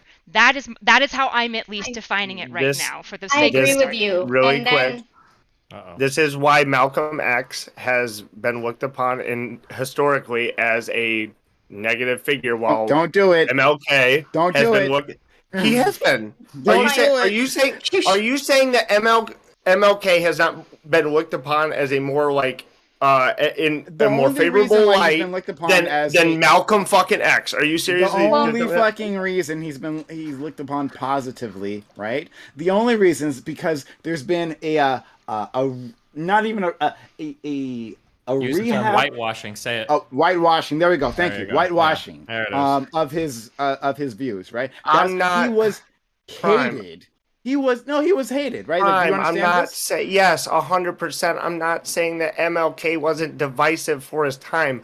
I'm just saying that the motherfucker was not as divisive as Malcolm X, and Malcolm X pushed lefties back then, even farther away from like the civil rights movement because his ideas were perceived as radical, too radical. Can I make my argument, please? I'm sorry. Go ahead. Go ahead. So I'm gonna like steal Destiny's argument from like his opening statement. I think agitators have a place. Like I think agitators in a lot of ways, and I understand what you're saying that like agitators in a hyper political environment can cause harm. But I think that when, for example, there's an SJW and she's really annoying and really loud and really screamy, like 2016 compilation like shit, right? Now we have people like me, and hopefully like you, other people online in leftist spaces that are doing better job at like advocating for those positions that those batshit crazy people, like they did a lot of harm to those causes, but they're giving place to advocates to then fill up that gap. Like you need that initial divisiveness. It's crucial to any change. I don't think we disagree on that. No, I think we do disagree. Agitators aren't always bad, right? I'm not saying all agitators are bad. I'm saying precisely in certain socio-political environments, agitators are not a good idea, particularly when we see large swaths of these agitators being bad faith actors. They're oftentimes inciting certain forms of violence, right? And they're doing things that turn people off of the movement, the exact people that you need to pull in. That's what I'm saying. Then can we exemplify this? Maybe because maybe we don't actually disagree, and because ACAB's great. You think ACAB is an example for agitators that are not good? That should cease to exist. Absolutely. Yeah, they should go the fuck away because they ruin police reform discussion. Yeah, then I disagree. Well, I mean, think about it. Think about where places ACAB got put in. Oh, sorry. I just got back. Sorry, I got a memory leak somewhere. Who said sorry? Wait, why'd you say sorry for him? Because I'm Canadian. It's just like it's my go-to. Stand up for yourself. Real quick, sorry. Real quick. Americans being like, just quick. Yeah. What's God? Real quick. Yeah. Yes. I started using the term oath breakers against conservatives, and it works way better than ACAB. ACAB is great on the left. It's a great way to talk to left-wingers that already hate cops. But I'm telling you, oath breakers, I just ask Connor from Counterpoints. He loses his shit when you call him an oath breaker. It's true. And then he's like, "What the fuck do you mean?" I'm supposed to talk to him next week, man. I'm like, him. Police departments regularly violate the First, Second, Fourth, Fifth, and Eighth Amendment rights of the Constitution. They do it all the time. It's part of their policy. I'm telling you, if you're talking to a right winger, just say the police are fucking oath breakers. It's a great way to say ACAB without. It's so good. Okay. It's so good. And this is my fucking point: is that Fabian and like an anarchist is getting off on being triggering. better at advocacy for a thing that you care about. Like that's my point. Right? Wait a minute. That's my point. Yes. Is that it? If no, you hold on. get Just another right term. wingers to want police reformation, if you get right wingers to say absolutely we need better, right? You've got the what is it called? 8 after late or those policies. Can't wait. Yeah. 8 can't wait. Those are excellent fucking ideas. If you get conservative, just wait. If you get conservative people to buy into that, that is effective advocacy, right? The thing is with ACAB, right? Look at the places where ACAB actually got enacted. It was an abject failure, complete failure. Crime exploded through the roof, and very quickly they began to establish another form of basically policing within the state. True. What? Hold on. What do you? Okay. Oh, I'm sorry. Oh my God. Much this is good. good. I understand we made the process. We should have. God damn. Oh God. We're gonna. Can I ask a question? Go ahead, Katie. Erudite, would you say that like effective advocacy is like the ultimate goal? So at any cost, if I can get a conservative to sign my bill, then it doesn't matter what I tell them to make them sign it? Are you asking? I'm not sure what you're asking here. Do you I'm want to just reframe it for me? Yeah. So, because like when I'm thinking about something like Oathbreaker, and then you're saying that that's like good advocacy, it kind of like, okay. And that leads me to like thinking that basically if I can sell like police reform to conservatives as like it will hurt Black people more, then it's worth it to do it because it will make them sign like police reform, but the justifications I'm using are not. Would you think that's good? If I can get conservatives to believe that police reform would kill more black people, not conservatives, people who are racist and hate black people, okay, not conservatives. If I can get those people to think that police reform would hurt more black people, should I do that? Is that like good advocacy? Go ahead. So no, erudite. It was to erudite. Let's have an answer. Okay. Do you think that conservatives just want to have black people be hurt? No. Okay. Not really understanding the basis of your question then, right?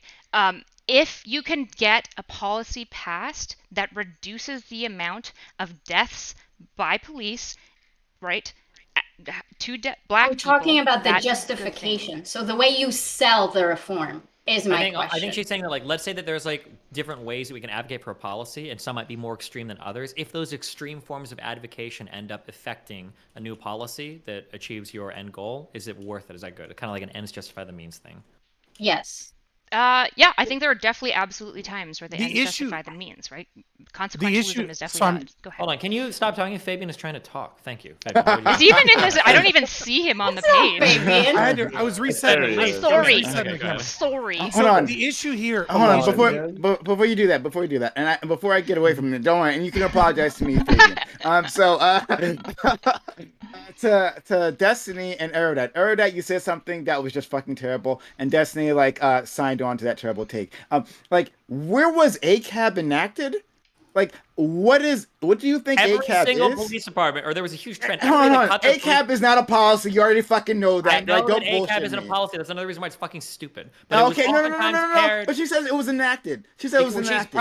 So where was it enacted? Okay, let's play where was What do you think? Wait, what do you think she was talking about? No, I don't know. That's why I asked her. That's why we're gonna think question. No, we're gonna think. The question. No. She answered the question. I want you to walk through this in your brain. What do you think she meant when she said no? I'm asking. I'm asking. What do you think I meant? What do you think I meant when I said that? Walk me through it. Tell me what you meant. I'm not gonna have to guess at it. Yeah. Can you just answer the question? It was fucking nonsensical. So make sense of your nonsensical point. If you can't answer this question, you have a no.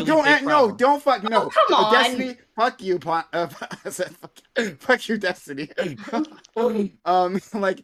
You made a nonsensical point. I'm simply asking you, make sense of it. So, what did you mean? You said it was a terrible take, but if you don't even understand what my take is, how can you even be saying that it's terrible, right? Yeah. And then you're saying, where was it enacted? It's you don't even know what I'm saying. It's terrible because it's nonsensical, because it doesn't make sense, right? Explain. So ACAB is not a policy, so you can't enact the policy. Right. You said the policy was enacted somewhere. Obviously, that's a nonsensical statement. I'm giving you the opportunity. I'm just giving you opportunity. I am giving you the opportunity to make sense of it. I'm sure you meant something, right? You keep cutting her off.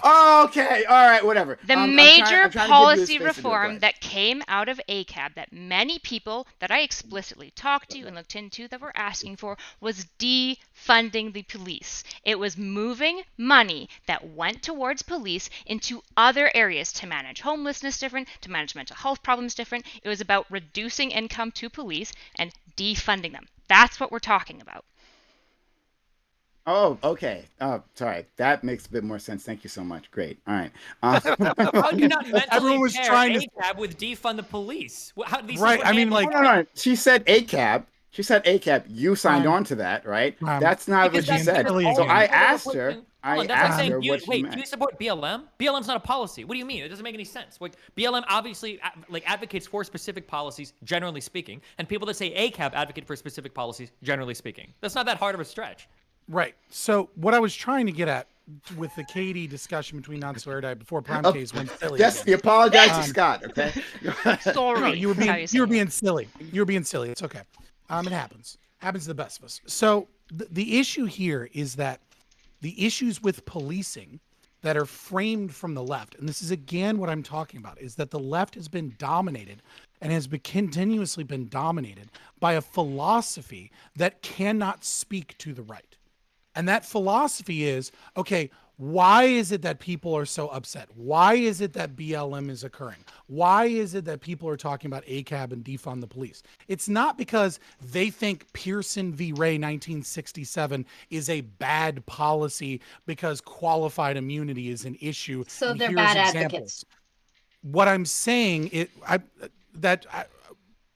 Kathy Newman, relax for just a moment and I'll get to my point. So what I'm trying to Jordy get boy. at here, Jesus what I'm Christ. trying to get at here is that the philosophy that is coming from this is being overwhelmingly dominated by Marxist thought. And when you are trying to speak to the right, you are unable to do so in a meaningful way. You can I laugh ask it you a off as much question? as you want. Sure, go ahead. Wait, can I just wait? So Is the right dominated by liberal thought then still, or it's mostly pre-modern, I would say.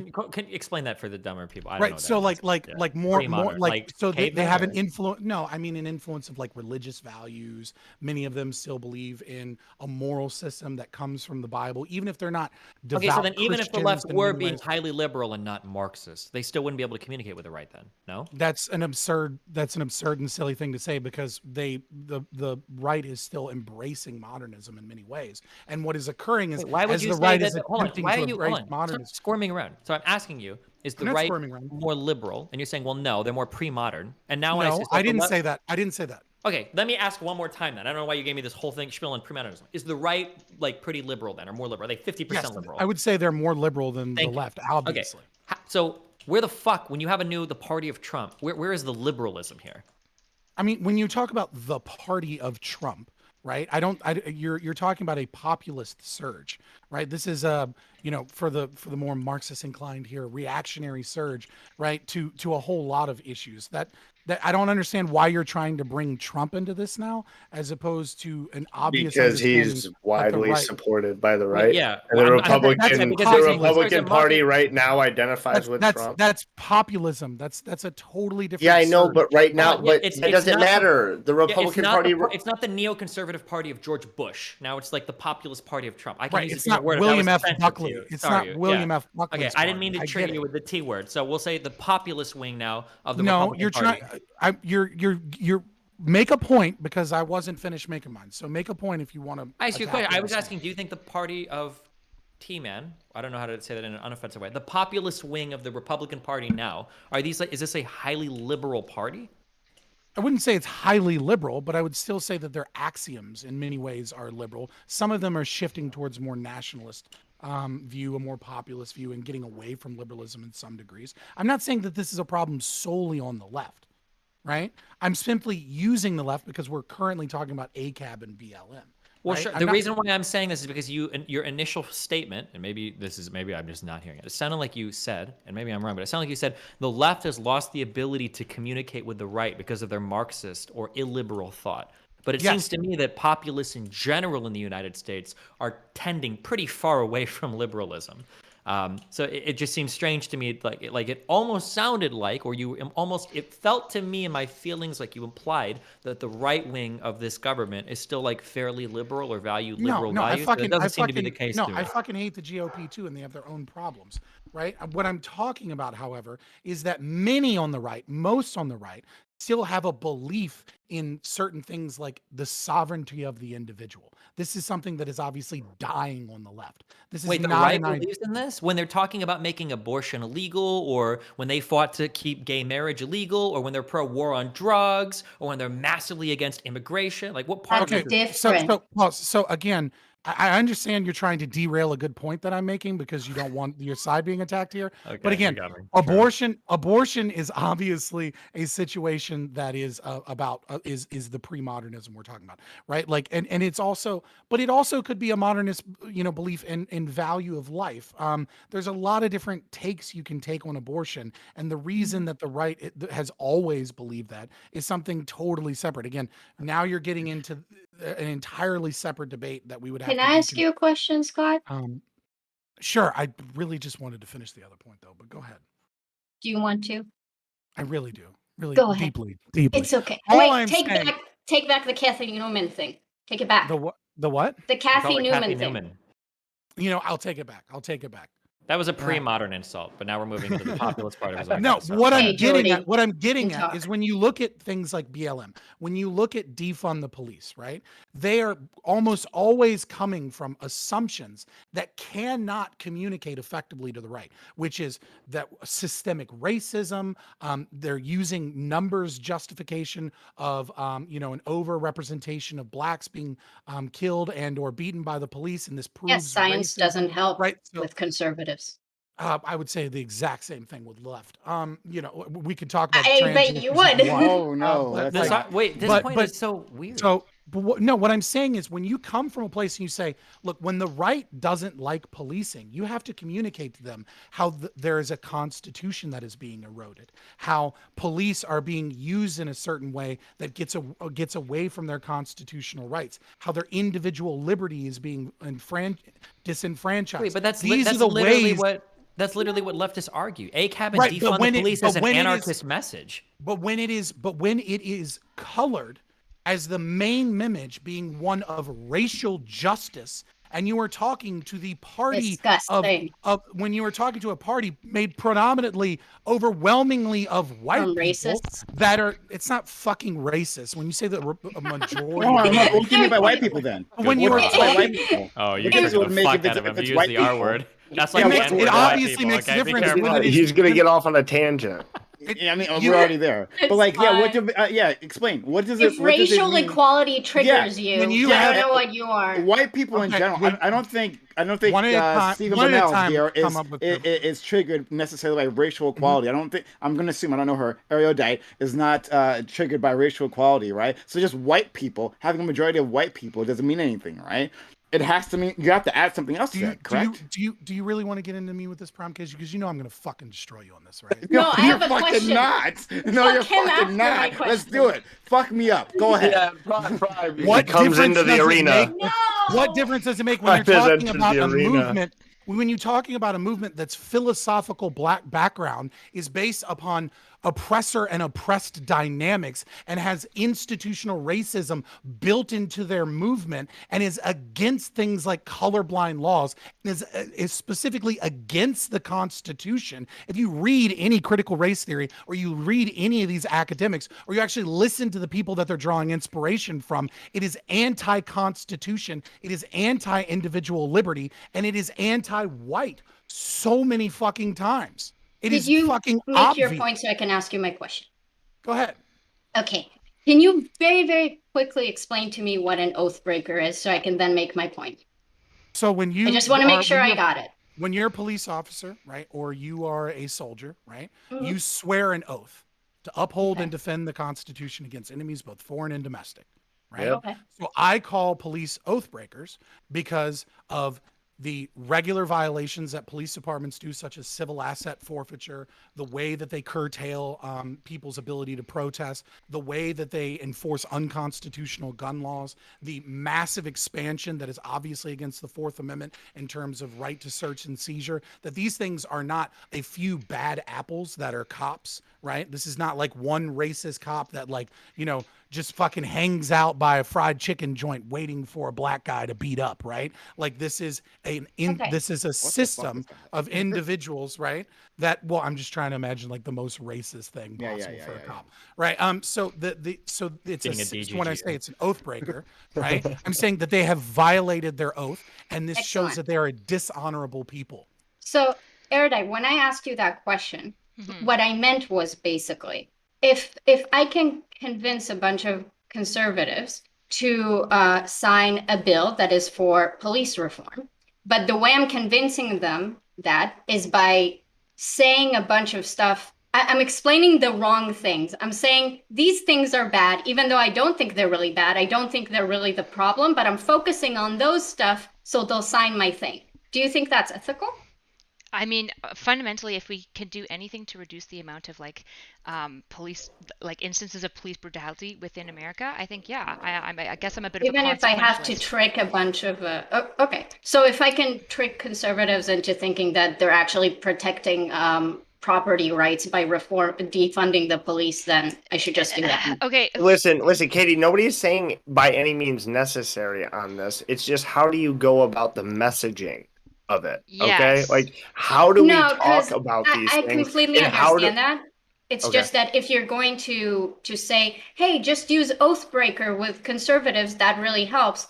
To me, that kind of sounds like, okay, Fabian, don't be mad at me. It's just an example. I'm not comparing, it's just to illustrate a point. So if I tell a bunch of Nazis that killing Jews isn't good because, I don't know, they'll get less like slavery work, I don't they'll be think that's less good. white. Sure, that's not a good justification to What we are why talking about, like they what we are shouldn't kill talking about Jews, is rhetoric. right? That's And my if you argument. believe that rhetoric is unethical, then you probably should quit all debate panels. Or negotiation, Because that's right? literally If you the think, art you're doing right now. if you You're think, trying to convince people with your arguments that you're right. yeah, Sorry, if No, you don't think that not all negotiation, rhetoric is ethical. do you believe that negotiation is unethical? No, that's not what I'm saying though. That's not negotiation. I mean, Do you once it's think coming to compromise? policy establishment is absolutely negotiation. To act like nobody knows what's going into these bills seems a little ridiculous. And in part, when we're talking about oath breakers, that's more of like a socio-political movement where you're trying to get average voters to believe in an idea, right? If we could use, I don't know anything about oath breakers. I literally just use it as an example because I can actually imagine certain of my clients, because I often work in forensic settings, and a lot of people who engage in criminal behaviors are very right leaning a lot of time, not all of them, right? But if you can convince a bunch of people that are far right, which are often also police officers a lot of the time, right, that the 8 can't wait policies are a really good fucking idea, that is only going to be good for people. To act like you're like tricking and lying to them feels like a really How dishonest would you do representation that? of what I'm saying.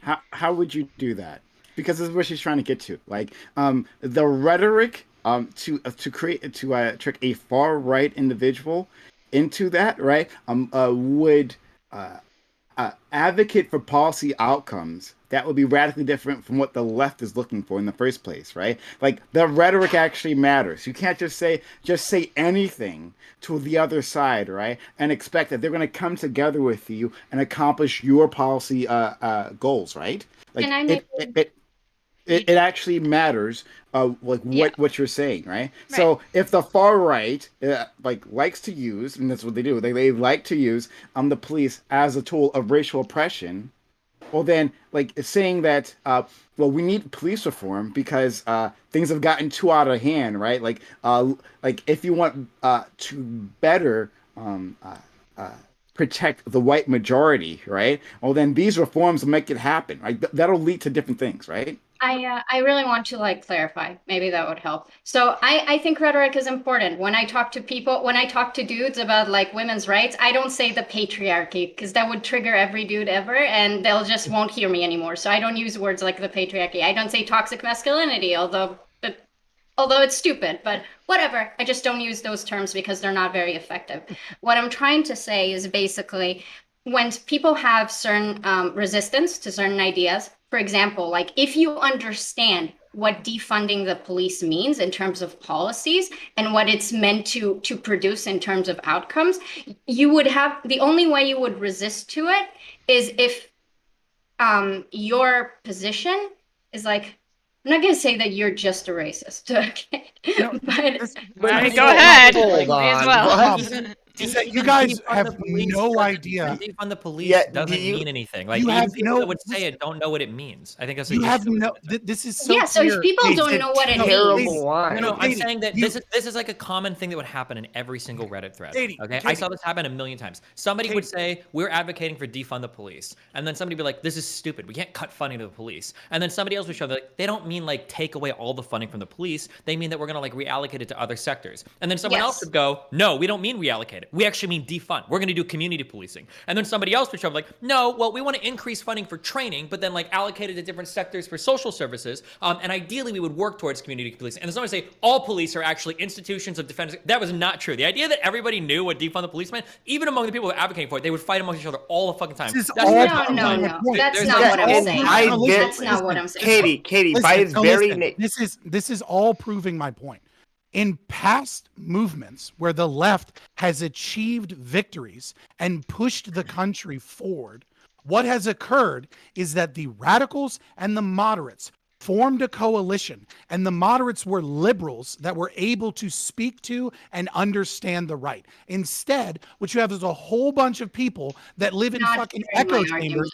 that have no idea what the right even thinks or believes. Like, and a prime If example of what that the right is in this. thinks or believe is wrong and immoral and listen, unethical, exactly, because then you don't know maybe what the there fuck they isn't a believe. bridge to You gap. don't know what they you know? believe. You people in this panel and No, in no. I know what listen, they believe. for crying the fuck out loud, you don't. Most Republicans and most conservatives are against the war on drugs. They Uh, don't Almost seem to all of them support are any against A lot policies. of policies. them. I don't know if it's a majority, but a lot of them, yeah. You When would you- think okay, if they're against even it, if policies it- would go through, wouldn't it? Well, no, you have a GOP that doesn't believe in that, but when you talk to right wingers, right? Well, I guess Right? it all works out then. Well, of course. I mean, obviously, like fucking, I hate politicians. Like, no news here. What I'm saying is, when you're talking about We're how talking do about we, policy, and then you're saying that listen, politicians are in. They're No, you're against not the war on understanding what I'm drugs, saying. but they're for the accoutrement of the war on drugs, right? They're for stop and frisk, right? They're for Yeah, No, like the fuck they're not. criminalizing. prisoners. You Like think they're they're for in all favor of Oddly criminalizing unpopular black with people? Republicans. Okay. Like, this is what I'm talking about. You guys live in a fucking echo chamber. You don't understand. Like, literally just go into right-wing spaces. They're not for, like, the only things they disagree on is the way that the people talk about these things. Just and as they a don't real want quick to fact check, so abolish the police. majorities of Democrats, 69%, and independents, 54%, support decriminalizing drug offenses. However, most Republicans, 59%, oppose this change, while 40% are in favor of it. There you This go. partisan Not gap a is consistent majority, with but a Gallup lot. polling that has found that Democrats and independents are more supportive than Republicans of legalizing certain types of drugs. Look, I'll take that as a sizable minority. I do have issues with when you break down by political spectrum polling. It tends to do a really poor job and tends to oversell older individuals with that it identify as conservative because of the way that they reach out, and they But also have a hold on, really hold on. difficult No, time wait, reaching out to stop. conservatives. It doesn't. What you just said, they overrepresent older people. That's because older people are probably more likely to vote. But okay, but we're not talking about just voting. All here. that We're matters talking- is voting. You don't matter as a What do you citizen mean? if you don't vote. That's so not fucking true. That's how our political system We're is talking built. about Okay, well, thank policy. you. Yes, People who policy. don't vote don't Oh. get to it. Oh my God, Oh my you God. guys are jumping on single shit, and you're like, I feel like only Not So Erudite is the only one here that is able of actually like grasping the fucking meta narrative that I'm trying to discuss here, right? Like, if you want to pretty create amazing. a, You're so which is smart, hilarious. Erudite. because Yeah, your dude, name you're is fucking Not So galaxy Erudite. brain, dude. But what I'm trying to say Erudite, is teach that me. if you want a right wing, if you want to have support for policy, you're going to have to talk to right wingers. And when you have people on the left that are communicating in using almost all of their justifications are based upon oppressed dynamics instead of things like, hey, we're against the war on drugs because it's ineffective, it's not helping, it's hurting people, it's illiberal. Is there anybody We on are this panel going that- over wait, the- hold on. Is there anybody on this panel that disagrees with that? I don't even know who you're arguing against right now. Katie was literally saying that Republicans like that we don't want this and that we can't have this No, conversation. but didn't that we're Katie? just immoral, Hold on, and that we Katie. Did you can't not work say with these earlier people. that you use different rhetoric when you're talking to different people?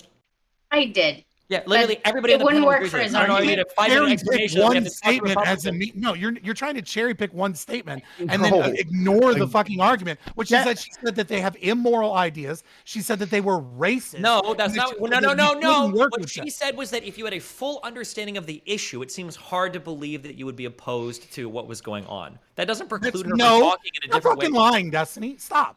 She specifically said Yeah, they were racist Destiny, and that how they were dare you. immoral Hold people. on, yeah, and first that of we all, I don't couldn't even- build a hold on. bridge to them. I'm not I lying mean, for this person. you I don't might like not be this lying. person. You might Hold just be on. too I'm busy playing I'm video not- games Hold on. instead Okay. of paying attention to the Do we panel. want to poll the panel and see who has a better understanding of what she was saying? I mean, why would I guess just ask Katie? Like, You just fucking asked her. You just asked her. and I'd she rather fucking talk for told Katie you. more. I think I'd rather. me too. I also want to talk for Katie now. Just kidding. No, Erudite, you have to teach me how to understand like what Scott's saying because I'm obviously not getting it. So. I mean, I you're think the only one who you does. So. and I definitely disagree about like extent because you're kind of taking the argument, which I think is to some degree starting on the lines of what Scott was saying of being like, I agree that absolutely, I'm literally saying advocates need to learn how to use wise rhetoric to get different people, right? That's how you bring I people agree in. with you. I don't think anyone's agreeing with that, right? You are basically asking, to what extent am I willing to go with that, Yes. right? Are you willing to be like a full-on grifter, basically, or are you willing to like lie? I'm basically Well, saying I'm dubious about that. Give me the context. I absolutely think that there are some times where the ends do justify the means, but it needs to be very, very careful in when you're doing that, right? I wouldn't make that as a rule. I would make that as maybe an exception. sure, So give me an I example and understand we can that. chat about it. But it's a And difficult thing to I, stick a finger on. I'd want to clarify because maybe I'm coming off like more strong than I'm supposed to. I think that, like Destiny said, look, nobody knew what defund the police actually meant in terms of policy and stuff like that. Yep. And I understand, but that's the issue, right? Because if we're just talking, because most people, when they're talking about political advocacy, they don't actually know the policies. Those policies are not even like bills aren't actually written. Like people don't understand. Mhm. They use slogans, they use shortcuts, they use ACAB, they use BLM. It's not, there isn't a policy for BLM. That's not how it works, right? Right. But because that's how political advocacy works, then it becomes very difficult to then, what I'm arguing mostly with people is ideas. And it seems a lot of the time the right-leaning people that I argue with, Scott, are worried about how Black people perform a lot of crime and how that's an issue, right? And how that needs to be stopped. So it's kind of disingenuous Yeah, like to Katie, say, Katie, no, no. I'm gonna no, finish no, my. no, no, no. No, If no, you're no, gonna no, attack me, if you're gonna attack me that hardcore, Katie, just fuck off Katie, there. finish. Katie, finish, and then Scott, you can reply, please. Yeah, no, I'm just doing a quick fuck off on that. Okay, Keep Bring going. back the one. What did you call it before? Kathy What? Newman. Yeah, Kathy Newman. Kathy Newman. Newman. There you go. Cutting some So shit off. what I'm talking about is when it seems like the opposition to certain ideas and to certain policies are driven from, if we're talking about African American issues, like racial animosity. And to pretend like that's not a big part of people objecting to certain policies is very disingenuous. And it's not going to help. So I believe in rhetoric, and I believe that there are ways to talk to people who maybe just have unconscious biases, people who are racist like Doobie, who was here at that other panel the other day. You know, there are ways to talk to him to make him less racist. There's a way to bring him to our side, right? I'm not saying there isn't, but with Doobie, it's not about like explaining to him about like killing less white people. You need to make sure that he's okay with killing less Black people. Oh you my know? God. Prime, do they? Yeah, Can I say something? No, So let's Scott respond, and then half bait take. gotta yeah, attack. Doobie's not here to defend himself. But He I mean, doesn't need to. He can't. I can also understand that you probably don't understand Doobie's character, and I mean that in more ways than one. To anybody in the know is in the know. That being said, yeah, this idea that Republicans have this obsession with crime statistics, like every conservative in America is just running around screaming 1350 memes all day long, is just fucking stupid. And it's Scott, do you unhelpful. believe in systemic racism? No. Then Not fuck the way you. that you do. Then fuck you. Then fuck you. Then you can't argue about this. This is what Actually, I I mean. can. You No, not I actually understanding can. what systemic racism is Oh, no, exactly I what I mean. I understand your Marxist bullshit philosophy, and I think it's evil. I am so And I think that Marxist. I even know who Marx is. I read all the books. That is how Marxist I am, you know? Yeah, That's why I care about call systemic out evil when racism I in the see it. United States, because Marx. That being said, I understand that you are trying to push an evil philosophy that you probably likely don't understand.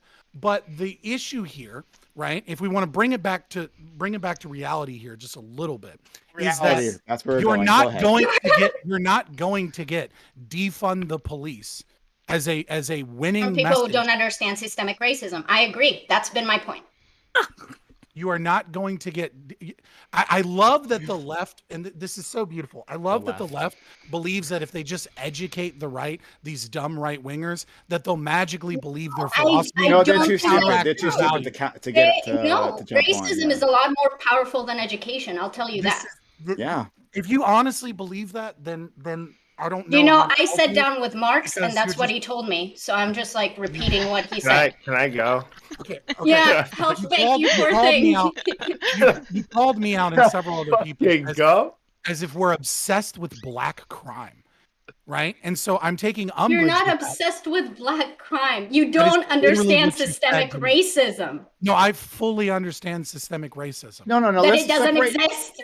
Let's separate Scott from like the larger movement because Scott's an individual. So like, let's not say like what he believes, right? So Scott's an Sure. individual. He has his own thoughts on these things. So I yeah. think that's actually worse. I'm not arguing against some like ethereal group. I'm arguing against Scott.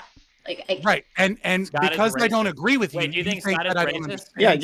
yeah. Do you think Scott's racist? Can we hold on before we go down the is Scott Half baked racist hole? takes, it's Hold on before we go down the is Scott racist hole. I have one question for fucking do Katie. it. Two You poor things. thing. One, I just spoke to Doobie. He didn't seem fucking racist. I don't know what happened before, but I just wanted to put that out. He doesn't seem like a fucking racist. Two, don't you think you should be more articulate in your rhetoric when you are going out into the public square and trying to get other people to agree with what your She position already is? agrees with that. She Yes, already but agreed with no- that. Like, no, yes, Can she I just. can I answer?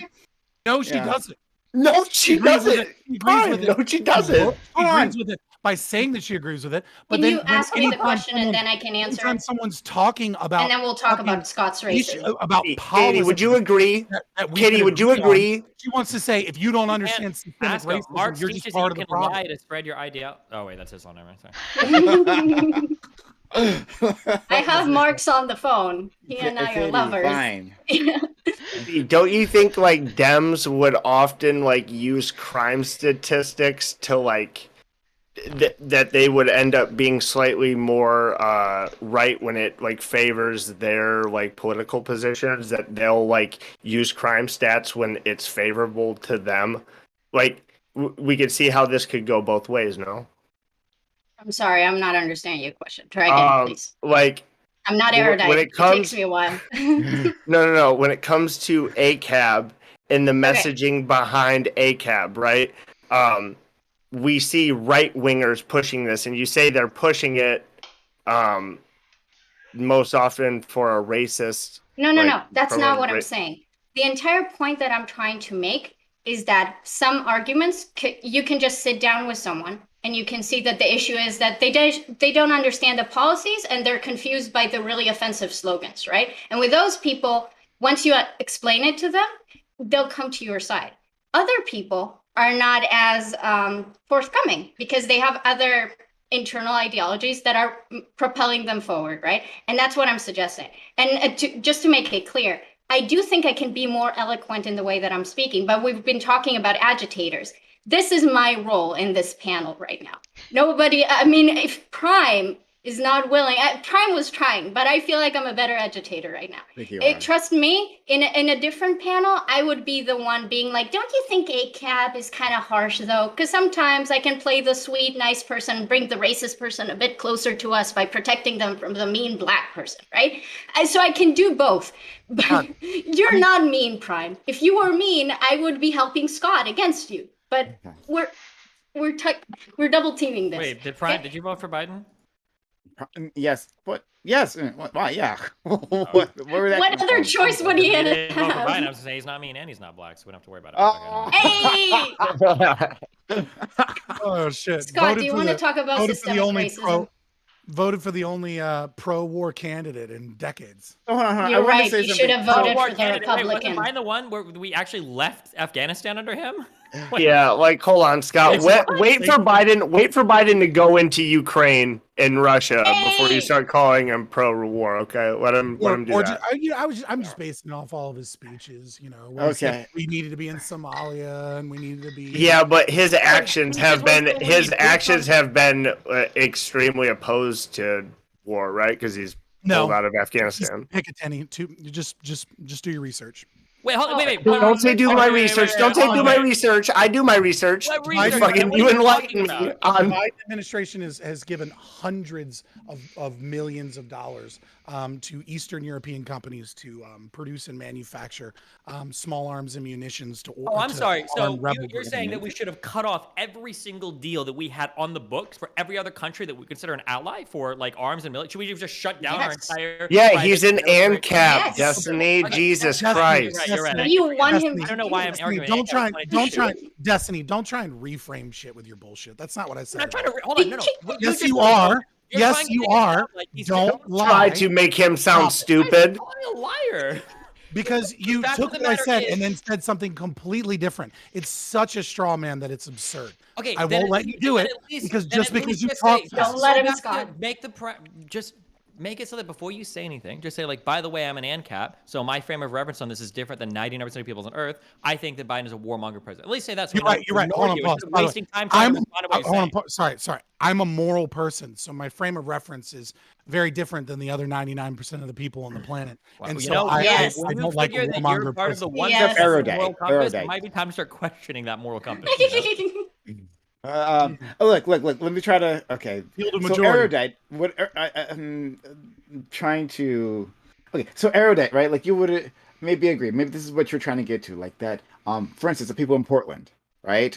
Where they had all those protests. They had that anti-cop zone. I forget what it was. Someone else can tell me. I forget. Oh no, wait, that was Chaz. Seattle. Chaz, right? Yeah, right. It became Chop, right? Or was that yeah.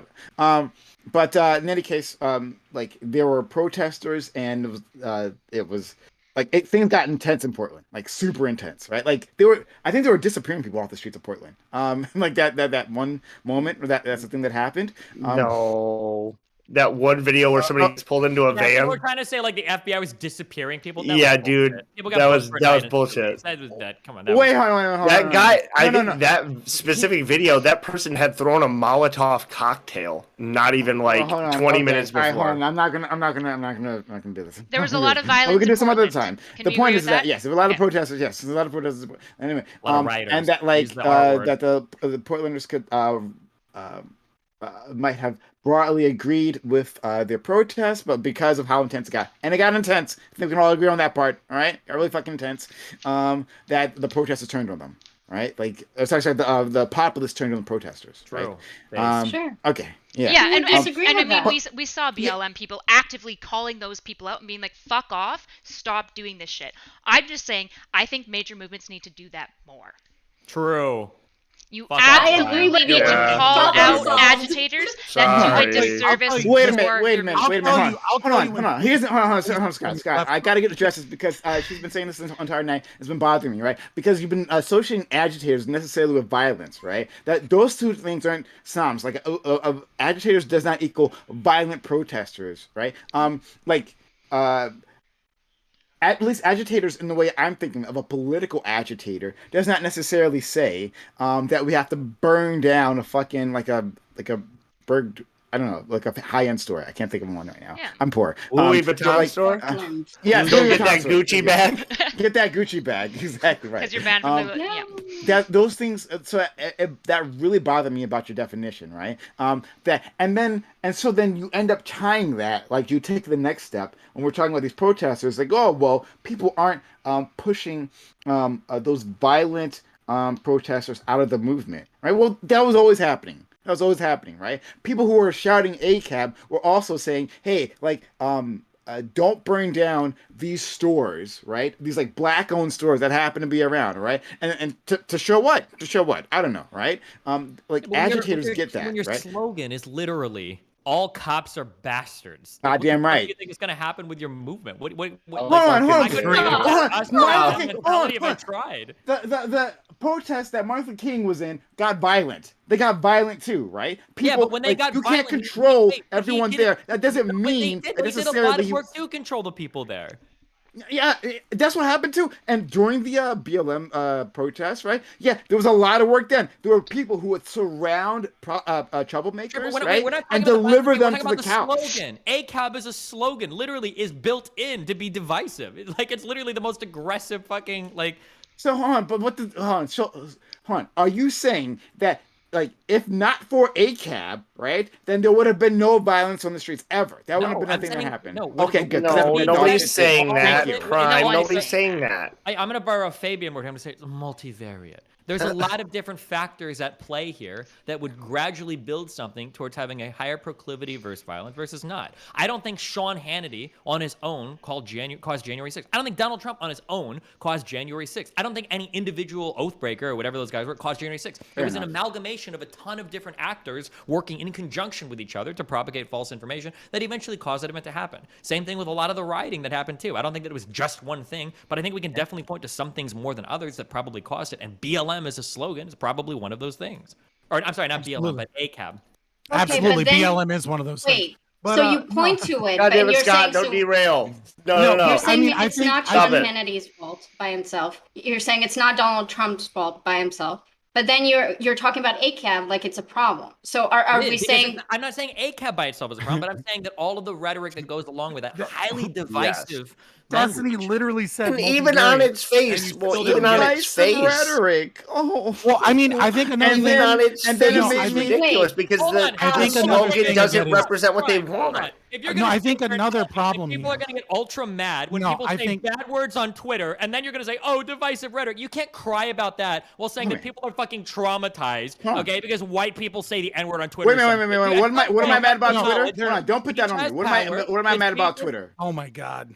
You have to admit that we've talked all this time about how speech has power and hate speech is, and I guarantee you, if I go through your VODs, you've said, "Oh, hate speech can lead to violence, and this speech can lead to violence, and this speech can cause violence." If you're gonna say that, you can't turn around and go, "Oh, who cares if I have literally the most divisive slogans in all of fucking history? You guys should just get over Oh it." my God. Because it's a slogan that doesn't say violence, right? Like the divisive Oh, divisive God. for violence. No, no, no, no, no. Prime, Hate speech, split no, no, hairs, no, dude. Come on. Destiny's trying to be really fucking sneaky. I won't let him get away with it, right?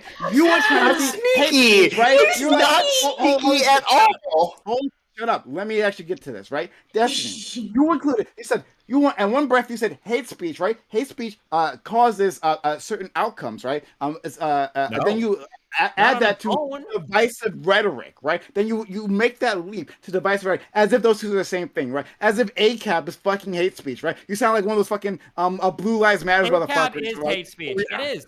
Oh my God. Okay, well there it goes. There it goes. Oh, Okay, can Hold I on. Somebody can I By your clarify? definition, Hold on. Prime, by Hold on. your Hold on. definition of hate Can speech, I it ask would a be, right? question? Wait, there are better historians than me on this panel. Didn't Blue Lives Matter? Didn't that start after somebody shot and killed 2 cops in a parked cruiser No, in New York? it started in 5 officers were killed in Dallas, Oh, fucking okay. in Doesn't cold matter. blood Yeah. by a fucking a left-wing BLM supporter. Yeah, So, so how Is can we that not what- if this was anything related to the right, you would instantly say we can draw a direct line from the hate speech that you guys engage in online to all that type cops are of bastards violence. is not hate speech. It's not hate speech. It's not hate speech. I'm sorry. Like that's It such a would be fucking by your stretch. definition, though, That Prime. is all cops are bastards. Defund the police. Somehow that equals hate Speech speech, right? doesn't Like exist. hate speech like doesn't mean a thing. But- if it means that like you can't call out Hate like speech is a profession- meaningless term. Oh, shut up.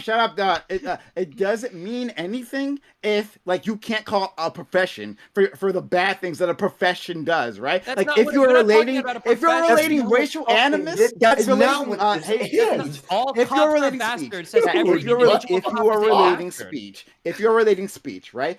Speech that like calls for violence against African Americans, violence against Asian Americans, to denigrate our trans community. If you're relating that to all cops are bastards, these two things are fucking synonymous. I'm sorry, you don't understand what hate speech. These Hey, are you new know, concepts. to you. PrimeCayes. It doesn't make Hey, sense.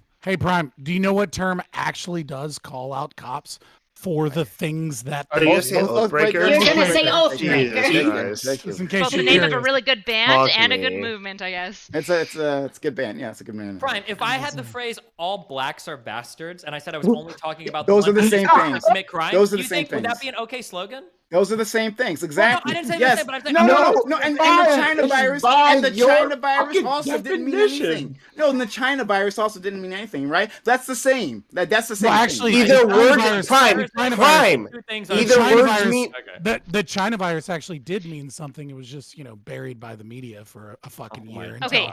I think we We need to actually clarify. I think we need to clarify came something. along to the science. I think we need caught to up. clarify something, okay? Agitation is a tool, right? I don't think tools are bad or good. They exist. The problem is that it's really easy with agitative activism to potentially cause more harm. Very, very peaceful, like more the sedate advocates are much less likely to be involved in situations that develop into a riot. Do I think all agitators cause riots or are trying to get riots? Obviously, that's not the case, right? Usually things just get out of hand. There's no intention in my mind that agitators want to go out and riot. There might be select few, but it's usually not the agitative leaders. The problem is that it is a more dangerous tool because it has the higher potential to cause harm because it is divisive in nature. It is literally designed to inflame emotions and get people engaged. And if you already have a highly engaged, highly inflamed, highly divided country, that's where you get into dangerous territory, right? The thing with activism that's made it so difficult in the past is that it was really fucking hard to get heard because nobody cared. But with social media, that shit changed a lot, right? And now we have to be more responsible with our rhetoric because if you boost agitators and these agitators get heard by people who aren't interested in thinking about the nuance, who are mostly interested in disturbing the shit, you are going to create situations that are more likely to cause harm. Do I think that active political advocates who are like trending on Twitter are going to a BLM protest with the hopes of like, man, I sure hope a riot starts and we can fucking do lots of damage? Obviously fucking not. Obviously not. I genuinely don't think that. The problem is that they have to be responsible with their rhetoric in a highly inflamed situation. If I had two bros fighting near me and then I went in and I agitated them, I shouldn't exactly be shocked when fists come to blow and be like, well, it had nothing to do with me. I was just like calling them names and screaming and agitating the situation. Nothing to do with me. This is the problem. No, thing. listen. This is the problem that I've been trying to get people to understand here. Have you? I have no idea. Is that- You've been all over the map. buddy. Yeah, I was gonna say, Scott, please don't. I'm in like I get it. I'm in a den of lefties, and I'm the right winger. Oh, here. okay. God, I'm we a love lefty you. now. Come You on, two Scott. are centrists at best. Anyways. Oh, listen to me. gee. Yeah, Listen thank to you. me. I am a fucking centrist. Yeah, okay, Exactly. I'll take that. So anyways, the issue here is like, look at something compared to the civil rights movement. When you had the civil rights movement, right, you had liberals working with the radicals, and you had liberals as a message piece, as a mouthpiece for the movement. And the idea was to get specific targeted policy that was more liberal, more freeing, and made people's lives better. What you have today is you have movements that are based upon radical philosophy that is absolutely illiberal philosophy, that is not about sovereignty of the individual, that is not about freedom and liberty from an enlightenment perspective, instead, and is not one that goes along with the ideas of our Constitution and freedom and liberty for all. And what you have is, instead of that being a vocal minority that is then taken by a larger group of people, and this larger group of people push specific liberal policies that move the needle forward and make, I say, better country. Instead, you have radicals that are given mouthpieces. You have social media institutions that will ban or censor people that have right-wing ideas, but will promulgate and push forward some of the most radical left-wing ideas. You have media institutions going out and saying mostly peaceful protests while a building's fucking burning behind them. You have the vice president of the United States, Kamala Harris, literally advocating and donating money to bail fund to get people that were rioting out of jail as fast as possible. So you don't have liberals working as a mouthpiece in order to bring something about. Compare this to the radical student movement of the New Left. Yes, you had Marxists and you had radicals, but what you had was a large faction of anti-war Vietnam protesters, right, that were liberal and were against the war on the principles of liberal Enlightenment values, albeit left wing, and then they were fighting against the Vietnam War. But what happened once that coalition collapsed because we got out of Vietnam? Well, they fucking failed. The radicals took over the voting process, and then they created the Weatherman Project and started bombing fucking buildings, right? They created the Weatherman Project? Yeah, the student radicals Can vote I say for something? elections. Oh, So okay. this is the problem. So okay, I want to hear from Katie. Steven, if you can check your DMs, please. Go ahead, Katie. So, Erudite, I understand what you're saying, and I trust me, I'm not like big on harm. I like harm reduction, okay? But the argument that I've been trying to say against that is that we seem to be specifically comfortable with talking about harm reduction in this way when it's about less pressing issues. Like, I'm not saying that that's up to you, right? I'm going to direct this to Destiny very soon as well. It's like this. Being offended about ACAB because it's basically hate speech and it's attacking people. Like it loses a lot of context. And it's really weird that earlier in the discussion, like Destiny was asking us to read between the lines of what people are saying, but suddenly ACAB is taken literally, like my fucking ex-boyfriend that thought toxic masculinity literally meant all masculinity is toxic. Okay? Like, please, come on. Like, use your brain a little bit. And if you can't, then maybe you should check yourself about that. You know? So that's my first argument. And I'm going to try to use this as an analogy and see how it works. So my previous argument a while ago was that the bear is asleep. There isn't actual progress being made in terms of like promoting the status of African American people, or not fast enough in a way that is reasonable and ethical and moral. Okay, so I do agree that harm is wrong, that buildings burning is bad, that people dying is bad. But it's kind of like when I talk about Israel and Palestine, people come to me and they say, so are you saying Palestinians shouldn't violently protest? A lot of Israeli people would really prefer Palestinian people to just protest peacefully. Why can't you protest peacefully? And that's great and all, but that's not going to get Palestinian people in the news and their cause in the news and to people to actually give a fuck and try to do something about it. So I'm not saying people should riot violently. I'm saying to take what the BLM movement did and then say, well, there were also riots about that, so maybe they should talk nicer is really not fair and unreasonable. And it doesn't happen with other things. I think it's really cynical to call ACAB hate speech. I think it's ridiculous. Destiny has a hard out soon, so yeah, I want to call me out exactly. Okay, I'm not talking about like what's right or nice or makes everybody warm and fuzzy all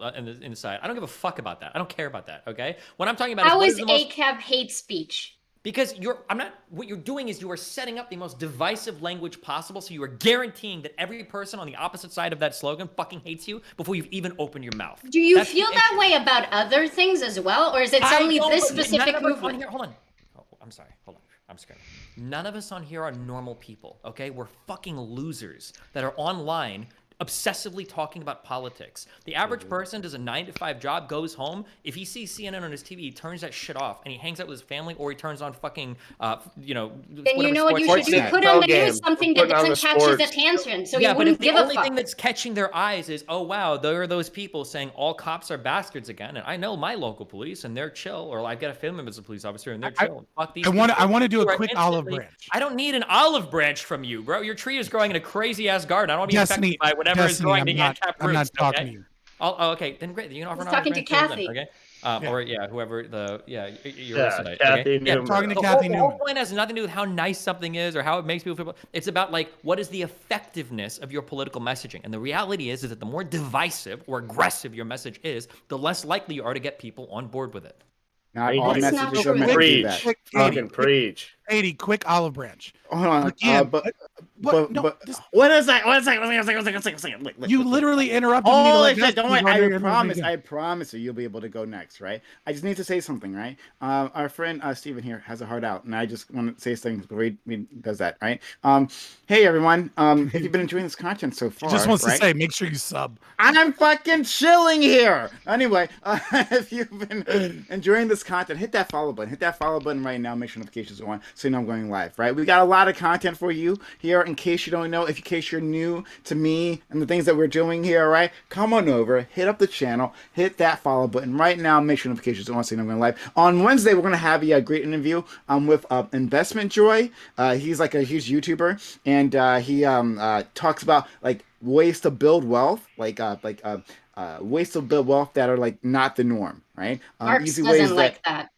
Exactly right. But like he gives like great ideas. Like if you're poor shit, right, and you don't know ways to like just put some little extra money in your pocket. Investment Joy has been doing this. I think it's gonna be a great interview. Come by, check it out. We'd love to see you there, right? And we got all kinds of other content here, including all black everything on Thursday. So in case you haven't done it, for some reason, for some godforsaken reason that you aren't already following this channel, make that happen right now. Hit that up button. And thank you for the subs. All of a sudden, I didn't ask for it, but I will take it. Thank you so much. We're in a hype train. All right. I just need to get that out. All right. Thank you so much.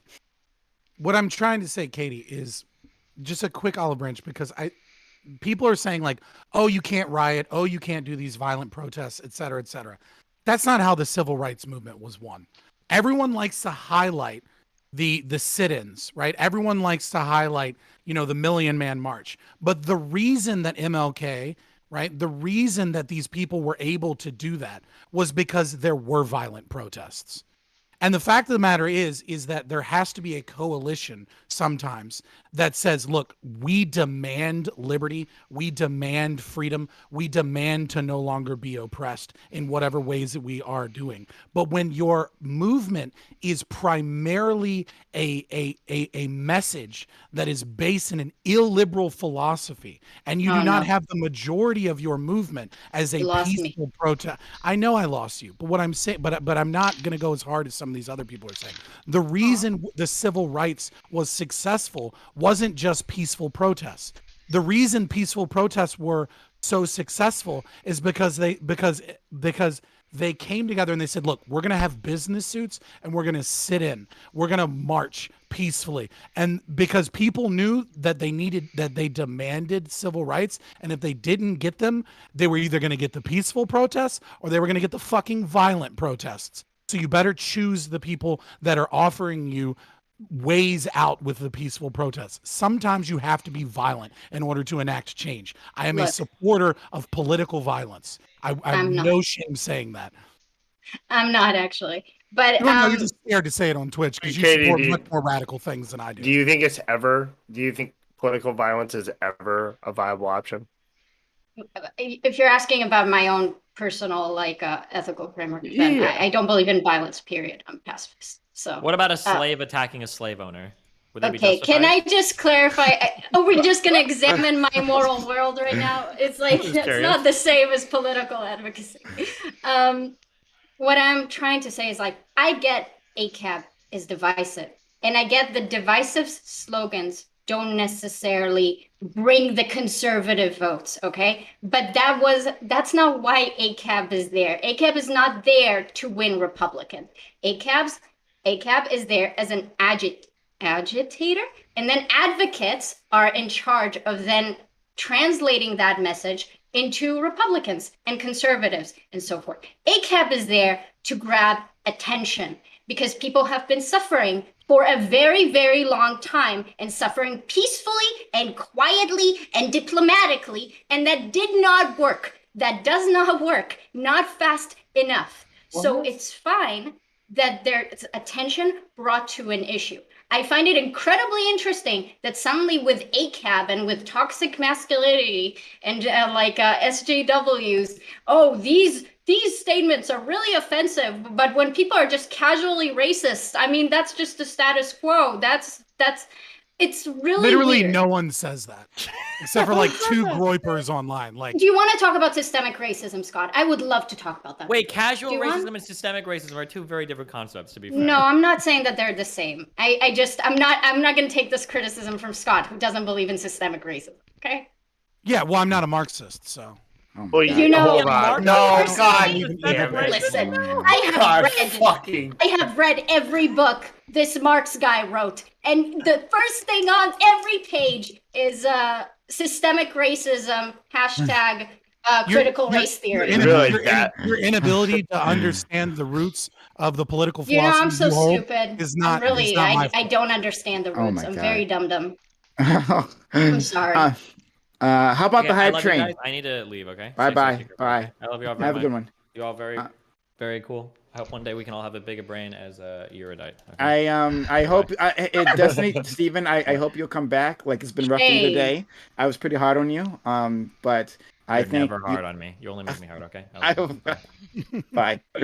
How about the hype train? We have 90 seconds left. Subs to the channel, give bits or give subs or resub. We got a resub that also helps. All that is a huge help. And if you're like part of Destiny's crew, don't leave yet until Don't leave, you hit the follow DGG. button. Yeah, I mean, they're already Stay. gone. But Yeah, they left. Let's be real. but how about the hype train? We have a minute, just a minute over. And let's see if we can get that completed. We're a level 5 hype train. Let's see if we get a maximum hype train. Sub to channel, get bits or give subs. Thank you so much. All right. And thank you, Live a Little, for being so kind. Oh man, you've been great. So let's go for let's see if we go for a half hour more. I think we've got a little bit more here, right? And then we'll call it a day. All right. Okay. I could do another half hour. Okay. All right.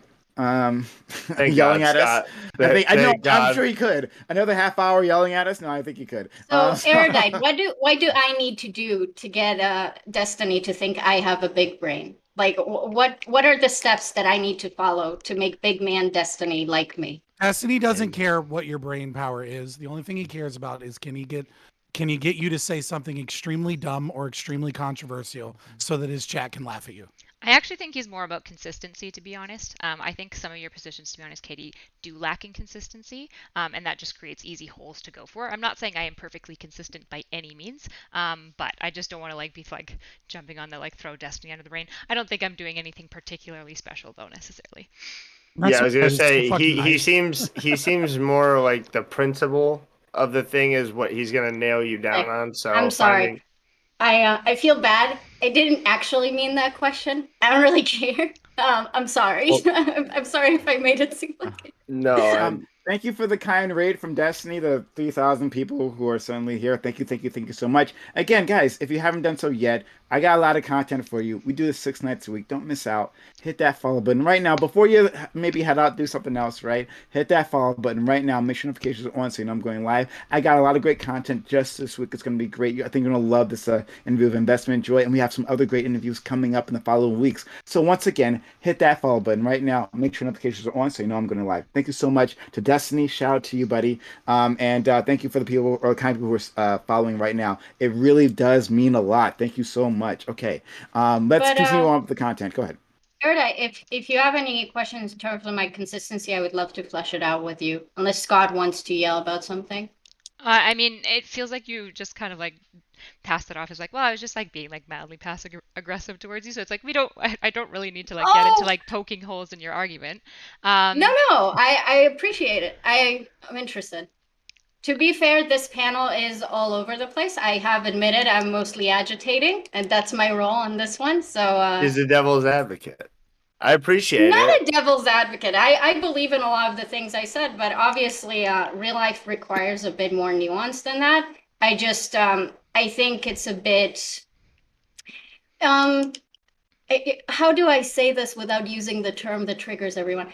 I think certain demographics are very aware when they're being attacked, and it comes from certain privilege of them not being under attack very often. So when there is the slightest bit of non-diplomatic criticism, it's very upsetting, and then they're very good at yelling and crying about it, but incapable of understanding the perspective of actually oppressed people, you know? Katie, I understand. The term is white fragility. Okay. All right. Well, I'm gonna avoid that landmine because I don't even want to go down that road. But don't you think you said you were a pacifist? But then when that's personally. Wait, hold on. I could have sworn earlier you said you were a pacifist. Yes, you don't advocate for violence ever. The beautiful thing about me is that I have my own personal, moral, ethical, things that I think are true.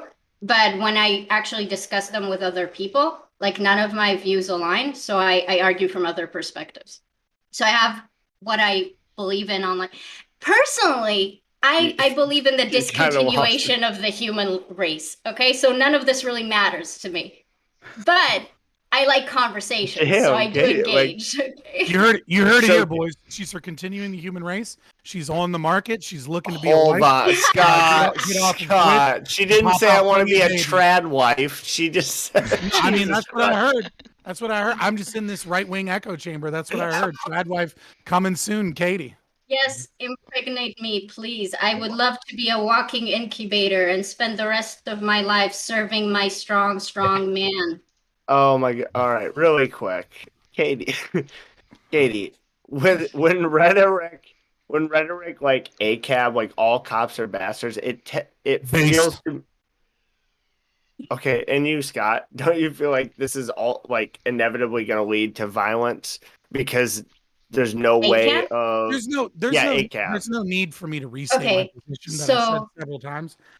The I'm problem is very- not ACAB or radical. Wait, Scott, when did you tell me about like okay, never mind. No, I just mean the overarching argument that I've been making this entire time. The problem is not Yeah, they're radicals. not liberals. Yes. Right. The problem is that you have philosophically rotted the left wing, and they have a mishmash of so many different contradictory philosophical opinions Marx, that they are. Marx. Well, it's Marx. It's like they take some. How do you keep saying modernism? They take Marcusean philosophy. They've taken critical theory, and which is a form of like cultural Marxism. I've never went to college, but This in is my so life I have boring. taken Come critical on, It's right, dude. and so I mean, I've This made is so like I said, boring. it is, it is boring to talk about what's really going on instead of just like the kitty Yes, cat fights over my politics. brain is very conflicted, you see. Oh, boy. Anyway, can I Yeah, finish your can I point. I do answer want. your I want. question? I want to say something to Erudite as well. I've been trying.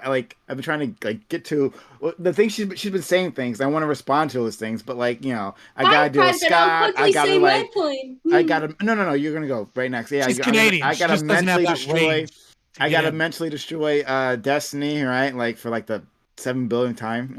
I got a lot of things on my plate here. Is So that what you anyway, think, Katie, finish your point. So, when you ask if ACAB is going to lead to violence, I don't know. That's possible.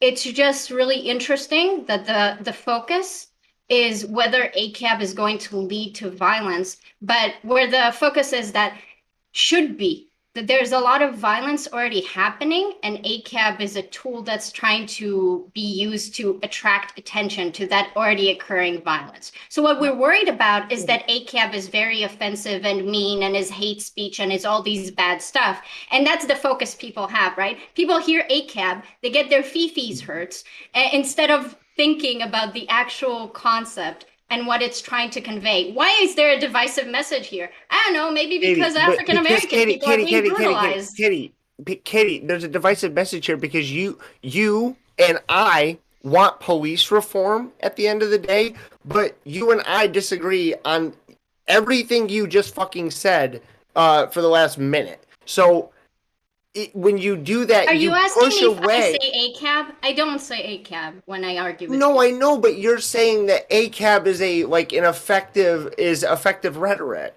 right? No, that's not what I'm saying. I'm saying that I'm not okay. Do you want me? I seriously must have been missing a lot of Okay, this then I'll conversation, I'll try to make this more clear and be less sneaky about it. Okay, ACAB might lead to violence. I don't think it's hate speech. I don't know if it's very effective. It seems to really upset people. So it doesn't seem to be very effective, right? But after I admitted that, I can still argue that my criticism is that even though it's not an effective message, the resistance people have to it is very interesting, because it's weird to have liberals and centrists be very concerned about ACAB not being mean and not effective. How is when that interesting? This is so a room temperature IQ take. Like, it's not ACAB in isolation, right? When people hear ACAB, they associate it with certain movements, right? When normies hear ACAB, they think those Antifa people, or they think those BLM protesters that are burning down cities, and like no Yeah. one Think abolish the police. They think Yeah. right. They think that without they think people that want like community policing in like a modern state-run society that makes no fucking sense and like wouldn't fucking work unless you had an anarchist commune that was separated from the state. Like they What think is all of I these. don't understand. You expect a I know that you don't slogan to understand. explain complete policies? It's a Nobody said that. slogan. It's meant to Kathy Newman. catch Literally, no people's one said that. attention. I literally support the slogan ACAB. I'm just saying that they think that your defense of it doesn't make sense because it's not the slogan itself. It's the spider webs and tendrils of all of the things that the slogan is associated with Okay, that then make I'll people try have an to issue. focus. When I So say it hurts people's feelings, I mean they get triggered by the meanie slogan, and then they think a lot of things they associated with a lot of movements that are making them very scared and very anxious instead of looking into the actual issues. What is ACAB? Who made it? What are they talking about? But they don't do that because people are kind of dumb, okay? People are dumb. But some people do that. And those are the some people people I also can look into actually those engage things with. and disagree with them because they have bad fucking Yeah, taste. see, so I can't actually argue this with you because you actually think that the movements that ACAB actually stands for are wrong. Could I Well, I think maybe it's a slogan. Like we both support it for very different reasons. could I maybe Yeah, ask that's you cringe. instead then, Katie? I'd be curious in your opinion, like what is actually optimal activism? Like in your opinion, like what is the best way to do advocacy, even agitation potentially? Like what do you think is the most effective means towards the goal, which would be police reform? I mean, all the things that actually making sure that we conceding this. I agree with you about a lot of police reforms, right? Stuff like that. So what do you, Yeah. in your opinion, what is actually ideal activism? So this kind of weird, and I said this before, right? Um, when I'm here defending ACAP, usually when I advocate for things, I'm the one in the room being like, hey, let's not use ACAB. It makes people kind of weird and stuff like that. But ACAB needs to be there for me to be able to defend the kind of touchy white person from ACAB, you know, for me to build a connection with that person, for me to be able to convey my type of advocacy. So it's what Destiny said right at the beginning. Agitators are there to help advocates advocate better. It's like whatever Scott is saying about So like the you liberals, you know, so that you think they're ACAB is a positive for the police reform movement and that helps them advocate for police reform better?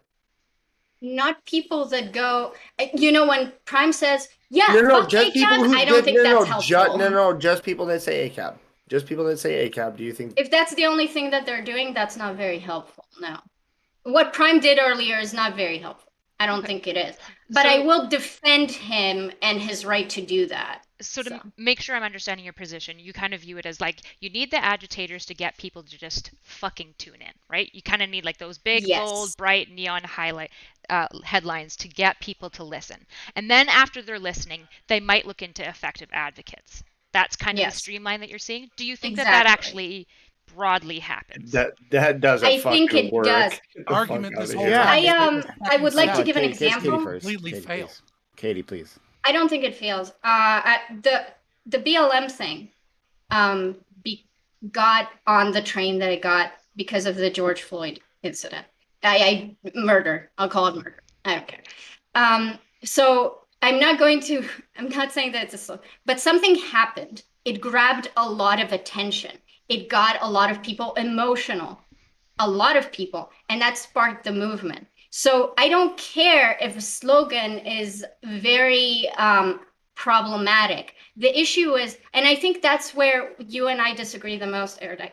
I don't think I understand what you mean when you say that the country is hyper political, but I think it's just signaling that people are not actually looking into the policies. People are not actually worried about how to make equity. Nobody talks about reparations. Like that's not a thing, you know. I sit on my lefty like debate servers, and like even with all the lefties, whenever I bring up reparations, people are like, "There's no point talking about this. It's not gonna work." Blah blah blah blah blah, and they just dismiss it. We need to bring attention because there isn't enough attention. Because for every if shush. If there's You have 100 the people, entire media and world if there's 100 people on those points right now. if there's Like, what are you 100 talking people about? that are exposed to a negative slogan, to a slogan, and let's say 70% of them are kind of turned off and they're not very happy. Mhm. If there's 30% who are now have done the research, have met correct advocates, and are on board, that's more people than before. That Right, is just the case. except you are operating again under the assumption that everyone will support your radical left-wing bullshit if they just I do the research literally and just said educate right now themselves. that 70% out of Oh my god! the Oh my thing god! that I gave would not. You're. God, Do I Yeah, don't you? but know how to Katie, talk to you're you because, like, you can't. you're going under the No, assumption that you said 70% will be turned off, right? You keep Yes. mischaracterizing it as everyone that doesn't agree with you. It's like, oh my, their fees were hurt. No, some people you piss off, they do their research, and then they realize how pernicious and wrong your movement is.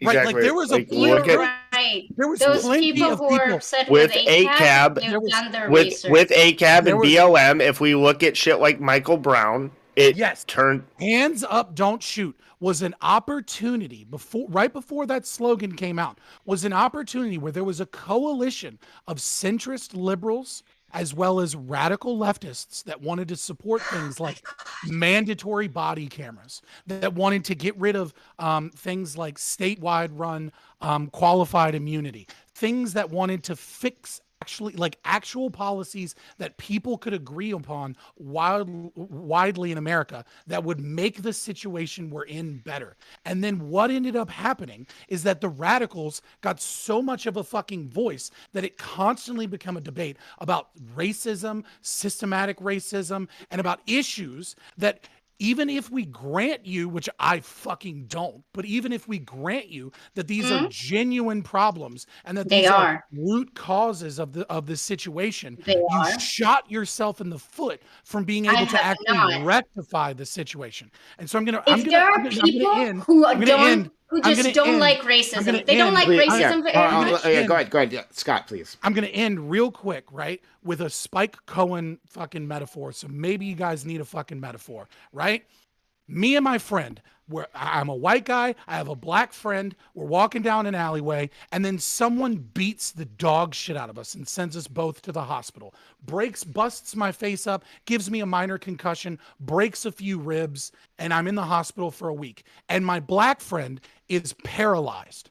And he is permanently paralyzed from the waist down because of the beating. The conversation that many on the left are having is the black guy in a wheelchair has it worse, when really we should be talking about the fact that there are police out there beating the shit out of people. Oh my God, but That is okay. so stupid.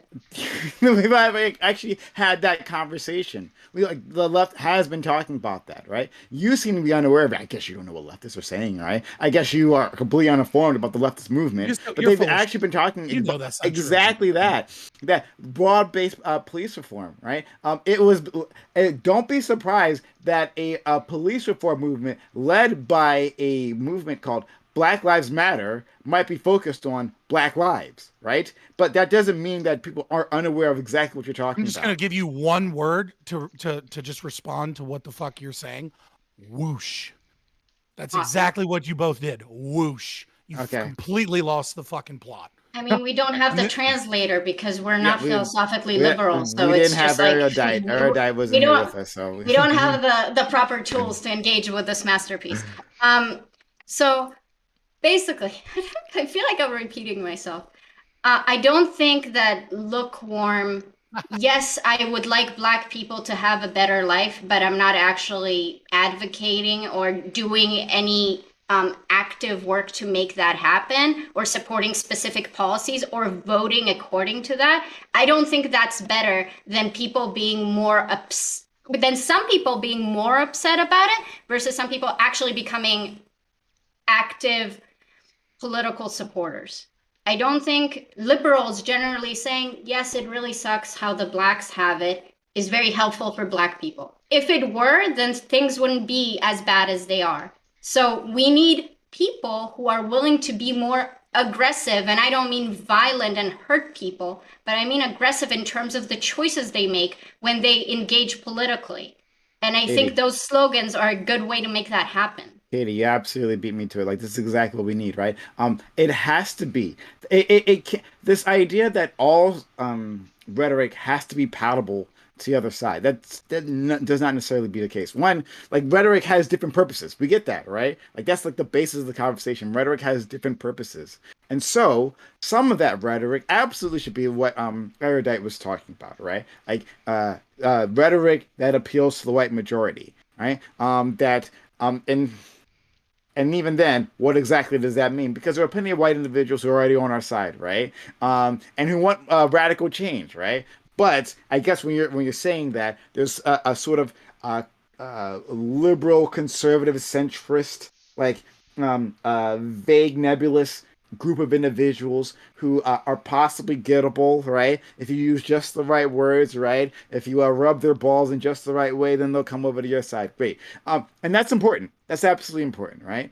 But like, what my problem is, Kate, sorry, Erudite, is how you dismiss the other side, right? Dismiss the side that brings it to a national conversation, because it's not like African Americans, right, weren't talking about these things previously, right? None of this is new. We've been talking about it. We've been talking about police violence like all throughout the '90s, right? Especially when there was like the war on crime, like the height of the war on crime era, right? They were talking about these things, right? And they were marching, right, very peacefully, very small protests, marching. They didn't get attention. Right now, you put in these you put in this divisive rhetoric, right? And people talk about it, right? It gets on the news, and then Destiny, right, goes on fucking rants about how bullshit it is. Oh my god, it's the worst thing ever, right? But what is he doing? He's talking about the issue. He's talking about the issue in a way that he might not have otherwise, right? Because it literally wouldn't have been content for him. I wish it was here. Fuck, I should have done before. But it literally wouldn't have been content for. It wouldn't have. No, one second. I just want to get to Erudite for a second.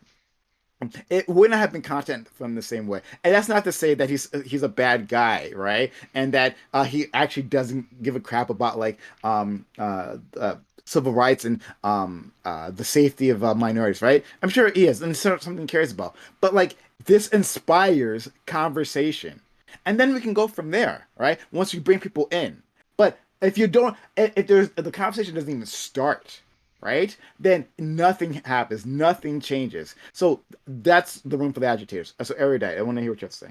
Yeah, I do think that advocates can create trend like those trendy neon signs, just like agitators. But I would agree with Katie, kind of in like what you outlined as like the ideal advocacy kind of situation, right? You get something flashy, something that kind of catches people's eyes. I mean, this is basic advertising. I'm sure you're like probably borrowing it right from there. Basic advertising, catchy picture, sexy female on a car, catches the eye, and then in the bottom there's like some script about what the car is and the details, right? And so I totally get that basic premise. I absolutely understand. I don't think that that's a ridiculous claim. I think I'm disagreeing with you guys fundamentally on what's on the neon sign, because I think if there's something on the neon sign that misleads people into direction of what the movement is about, that needs to be corrected quickly. And I guess I'm concerned because I see not just BLM, because I really, people like harp on BLM, but there's lots of movements that get really trendy lines that then get twisted. When I ask a common person, like because like Desi said, we're internet people. We're very involved in internet culture, right? You're probably the type, I'm the type that if I see something, right, I write it down and I go research it. But that's not the average person. And so if you have a neon sign that says ACAP, all cops are bastards, and then you have a bunch of people, including certain movement leaders, saying defund the police and really pushing this rhetoric and getting really, really aggressive, and you start noticing a major group of your like moderate liberals who are kind of stability boomers a little bit. They just don't care that much, but they don't hate black people, and they definitely don't want to see black people like being murdered in the streets, right? Those people get turned off because alongside it there were these major riots and stuff like that. And that's the stuff where I'm like, you probably need to call it out, right? It took me so long looking into BLM before I even found 8 Can't Wait. And once I found that, I'm like, why isn't this on fucking front central news with every major BLM it's not advocate? going to get attention, and you know that. It's I don't know not going to make people read it. Yeah. I don't know if that's true. Not true. I don't think that's true at all. I have Katie, one it's more. not true. I have one more example. You one just more have example Sure. to try to make this make sense, right? Occupy Wall Street. Occupy Wall Street and its goals, right? Like I think we can agree that it wasn't a particularly violent movement, right? That wasn't like its goals weren't particularly like let's get out in the streets and burn things down, right? Like okay, but when the cameras came to the encampments, right, what did they look for? Did they look for like okay, what's the general sentiment here, right? Let's try to like find find the consensus and and just like figure out like what people like believe that this movement should go to, like most people, right? But I'm being ineloquent. I'm sorry. Where they went to when those cameras did show up, right? They looked, right? They looked for the homeless people that were there because of the encampments. They allow homeless people to be a part of their movement, right? They're like, look at this, right? They're this park, right? It's being filled with homeless people, and they're shitting in the streets, right? They'd Prime. find individuals because like just anyone could like show up and be in the physical area, right? Who were like fighting, right? Look at the violence is happening. And it's just like two individual people fighting. It has nothing to do with the wider protest, right? Prime. And they would film this. They would ask individuals. They Prime. would hold on 1 second. They would specifically look for individuals who had the least idea what's going on, right? And they would talk to them like, "Oh, what do you think this protest is about?" They say, "I don't know. I just was kind of here. I have no idea. I don't know, what's going on, right?" So- and then that's what will be on the news. So let's not pretend the media is just like objectively looking at this, right? Like when that protest happened, when that BLM protest happens, and you're talking about that neon sign, right? Yes, there's gonna be someone who comes there with something that like burn the cops, right? Okay. But then right next to them will be someone holding up a sign like stop the violence against people that look like me with an arrow pointing down, right? Something a bit like simpler, more palatable, right? Like the media looks for the most sensational thing.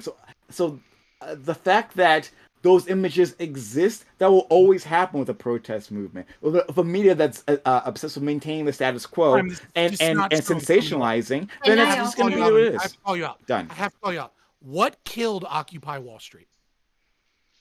What was it that killed the Occupy movement? Was it the media? Was it the cops coming in and busting up? The No. police. What killed the Occupy Wall Street movement No was that liberals. there was a libertarian and liberal bent to Occupy Wall Street and a populist movement. And what occurred was more and more groups came in with radical fucking silly ass SJW ideologies. That is what killed the Occupy. You can shake Wait, your fucking head. But if you shake your SJW head, shit was you literally don't know what the fuck you're talking about. I Because literally do know what the fuck I'm talking about. No, Actually, you I don't. actually completely Yeah. No, you don't. Yeah, I No, do. you don't. No, Yeah, you don't. Okay. You Okay, literally fine. don't know what So you're my talking about. bad.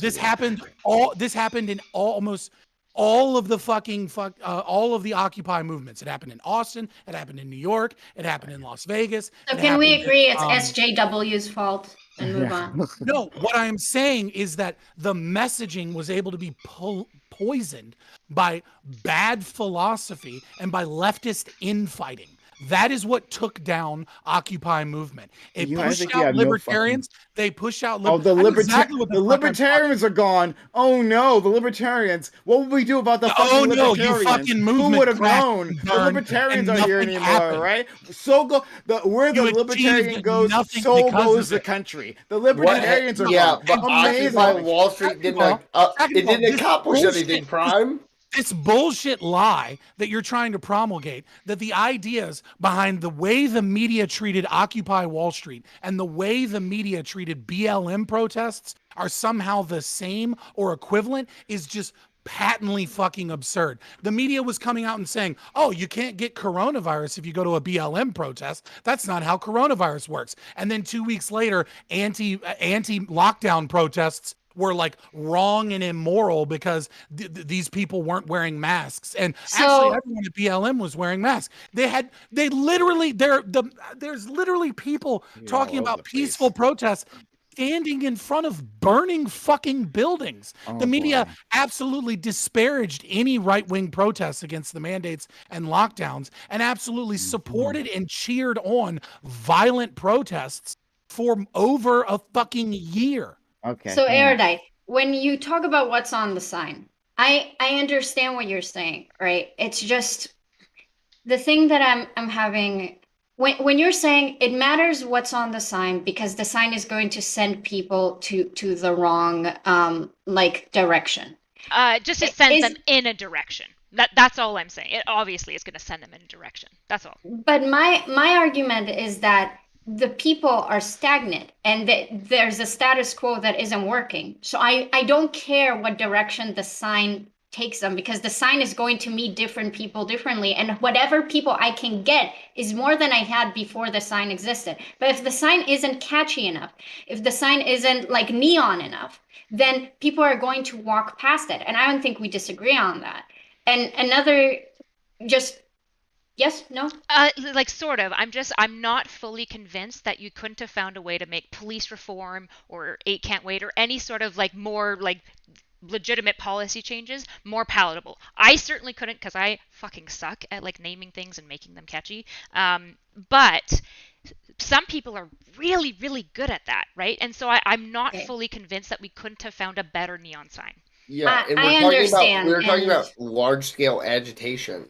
Like these, you got to take some responsibility about how these slogans are perceived by the okay, general public. I And it really, was I really worsened by resent media. that statement. It's really upsetting because it seems like the people who need to take responsibility for really divisive slogans are always people who are like certain groups seem to have a lot more accountability than other groups in terms of their efforts for advocacy. So I just wanted to clearly say that I agree with you, Health Baked, on the principle. It's just this thing that if you just work based on definitions and if you just work based on, well, it makes sense. ACAB would lead to violence, so I can just criticize it because it's just the case. That's ignoring a lot of context, ignoring the context that we don't judge other slogans that way that advocate for different purposes that aren't for African American like equality movements.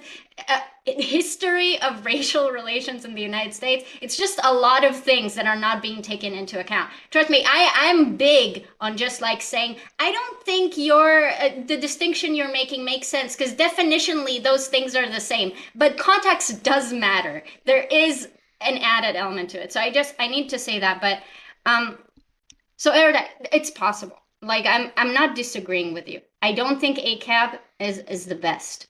Okay.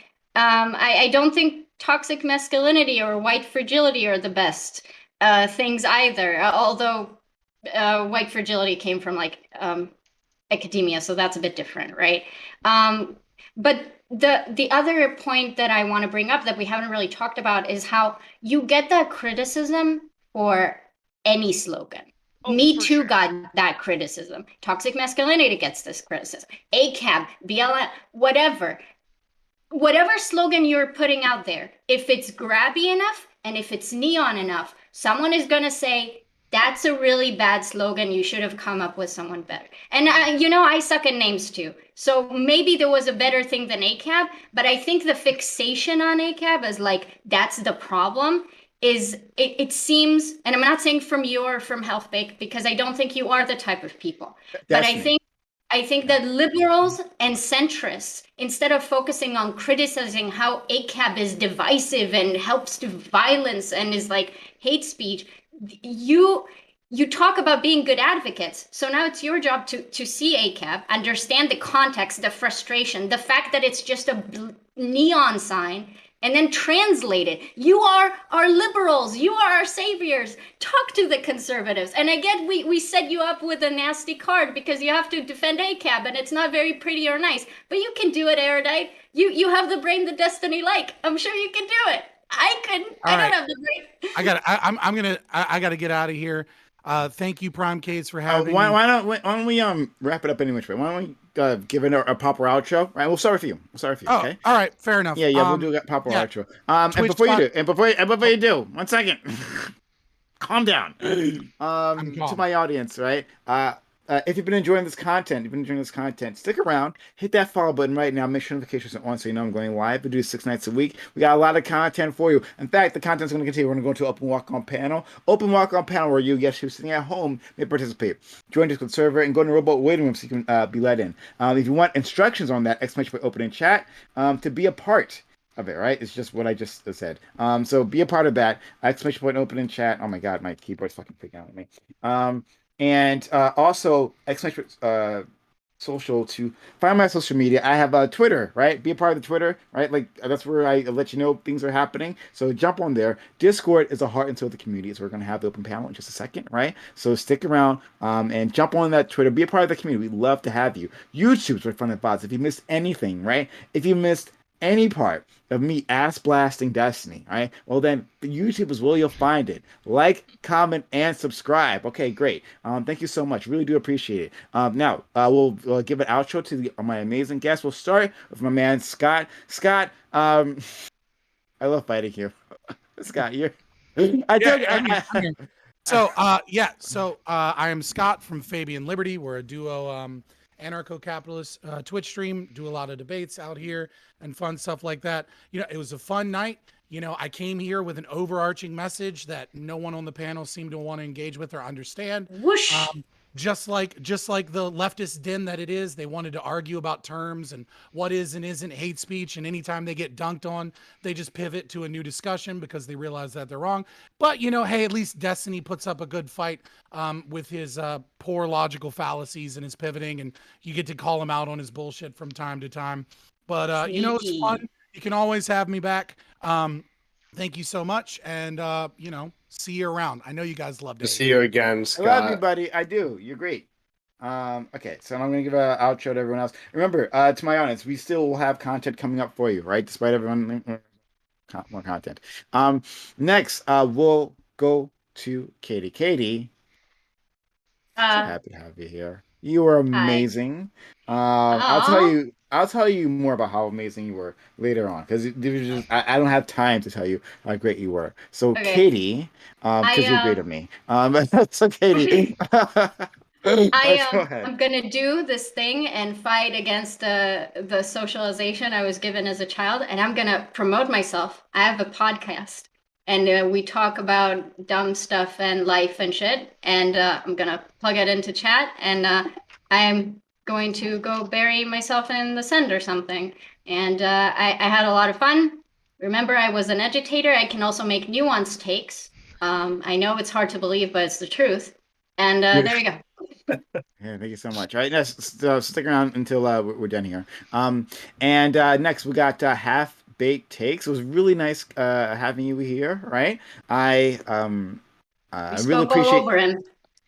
Yeah, well, yeah, sure. But No. I appreciate you having me. Hopefully, I can come back whenever you need somebody on the center right or the right leaning side of things. So, yeah, no, you can follow me at HB Takes. I really am not currently online, but if this ever no, pans out, shit. that's Twitch. HB takes. Hey, we can make it. I don't have a Twitch, but Okay. shit. No, that's Twitter. My fault. I'm see that's how bad I am at this shit.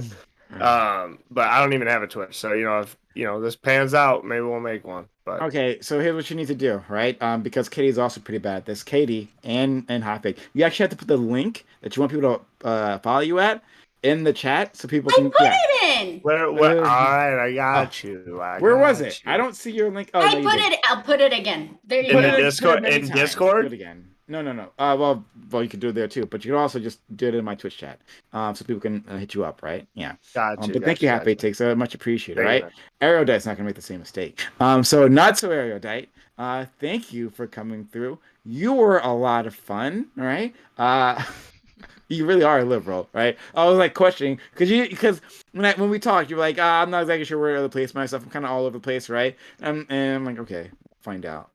You're definitely liberal. I'm That's definitely okay. center left. Yeah. No, liberal. Yeah. Shade. Because I despise liberals, and you put a kind face on an enemy, right? Like so. Alright, no, thank you so much for coming through. I really do appreciate everything you did, that and your perspective, and you being here. You add a lot to the panel. Tell the world about yourself. Sure. Yeah. Well, I guess I have to say thanks to PrimeCayes. Even if I put a nice face on the enemy, it's good to have enemies, I suppose, in debates. But I'm brand new to Twitch. Actually, I have to thank you, Prime. I went from 25 followers to 130 tonight alone, so super grateful to you for that. Yeah, which is really exciting. I actually dominantly more talk about psychology. I'm trained in psychology. I'm a licensed addictions counselor. I'm a psychometrician. So this was a little bit out of my comfort zone normally, but hopefully I didn't do too terribly. I'm not sure I'll agree with you yet, PrimeCayes, on quite my positions on things, just because I would like to hope that you'd think I'm more nuanced than even you maybe imagine. But yeah, I really enjoyed being here, and hopefully I can chat with you guys again. Absolutely. Everyone, the links are in chat. And not so Aerodite's links in chat. Katie's link is in chat. She'll put it in there again. And Half Baked Takeover Piles, pull in there again. So everyone check out their content, right? They're great people. I'm very happy for them. Destiny's as well. Fabian Liberty, another great guy. Well, God is his name. Fabian Liberty is the channel. So yeah. Okay. We're going to continue on for Open Walk on panel right after this. Anyone here is welcome to join us, but if not, that's okay. Thanks for your time, your energy, your knowledge, and your passion. A lot of passion today. With my community, I know they appreciate you as much as I do. Have a good one. Bye. Bye, guys. I just wanted to, oh, I missed it. What do you do for psychology? So I'm a licensed addictions counselor. Oh wow. Yeah. But just so you know, my stream's still up, just in case you want me to shut down or anything, let me know. But yeah, I'm a licensed addictions counselor, and I'm a trained psychometrician, and I'm in school to become a forensic clinical psychologist specializing in teens and youth. Wow, that's really cool. Yeah. So does that Awesome. mean that you're like, is it more therapeutic or is it research based? I've definitely done more. I've done a lot of both. In the last 4 years, I've done a lot more therapy work in addiction specifically. But I also have I'm doing a thesis for my master's. I did a thesis for my undergrad, so I'm also quite familiar with research world of psychology So as the well. It's content so much that fun, you isn't it? Isn't it just like the most fun ever? Just Research? my Oh thesis. Yeah. yeah, you Well, said you were doing your yeah, I'm doing dissertation. my thesis. Yeah, I'm just doing my thesis right now. I don't even want to think about my dissertation. that's fair. We're gonna push that off for at least a year and a half. Yeah, I'm thinking of getting nurse practitioner so I can just dodge the whole Oh, PhD. really? Yeah. Oh, my fiance is going to become a CRNA Oh, right now, cool. Yeah. and yeah, no, the it's weird that whole like sector right now is in the air in between like people getting burnt out Hmm. because it's so tough, and then also all the people making absurd amounts of money. So it's a very interesting field right now. Yeah. Katie, I realized I totally missed your olive branch when you asked how to get Destiny to like me, and I just responded in like, I just thought you were being really serious with me, so I was like, well, it's probably Oh, this, and then I was like, oh, she meant that as a joke, and now I'm an I Yeah. asshole. actually I felt like I had to apologize because I thought I might made it really weird that I kept bringing it up. I just noticed that he was very like enthused with you and stuff like that and like explaining your arguments and I was like, "Oh, I'm an attention whore. Why can't I get attention? And I'm not saying you are." Yeah, yeah. So I was like, I realized I might have come off a bit strong on that, but you're into psychology, so you know what passive aggressive is, right? Yeah. So I'm really sorry about that. No, that's I okay. get a bit like right. What I want to ask you is like in terms of content that you're planning to do, is it going to be educational in terms of like psychology? Are you going to have people on to talk to them about certain things or Yeah, I would like to probably do a mix. I think there's a lot of really bad psychological information out on like major media sources right now, in part because a lot of people who are highly empirically trained in psychology, and I know because they're like my professors, hate going on like social media things. They just don't want to touch it. But that yeah. leads to a lot of much less trained individuals, professionals, um, getting really popular in these spaces, Yeah.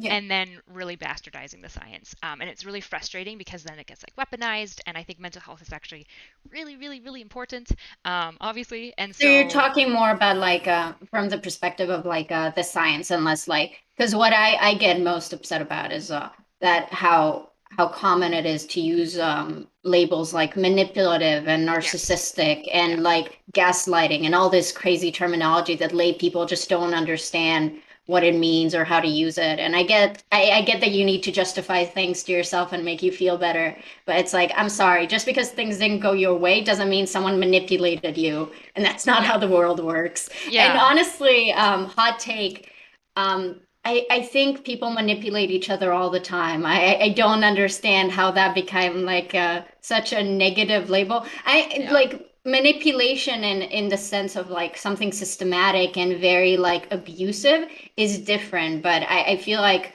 micro manipulations happen all the time. I would consider some forms of like interaction manipulation, you know, just in terms of like communication and speech. It really depends on how you define manipulation. It seems like the bar is really low for lay people. So that's just like a personal frustration that I have. Maybe you meant from like, what did you mean No, I mean, exactly? I don't think I differ with you on anything. I think I'm trying to take this balance of, I think a lot of people genuinely suffer. I think there's a lot of toxic behaviors that people socially engage in all the time. And I think that there's some legitimacy. And I think for a lot of people, they feel like people won't validate their suffering if you don't validate the label that they want to give it.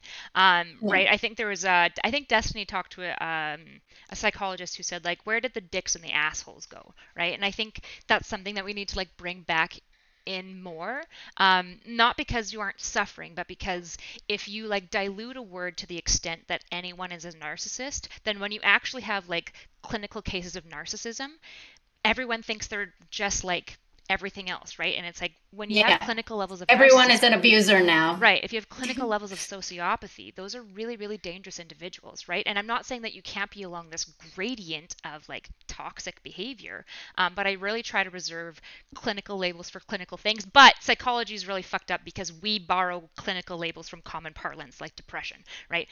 We probably shouldn't have made depression a clinical label because people feel depressed, which is was a common parlance idea a long time before we kind of stole. Like we probably should have used melancholia because that was kind of being popularized around that time as well.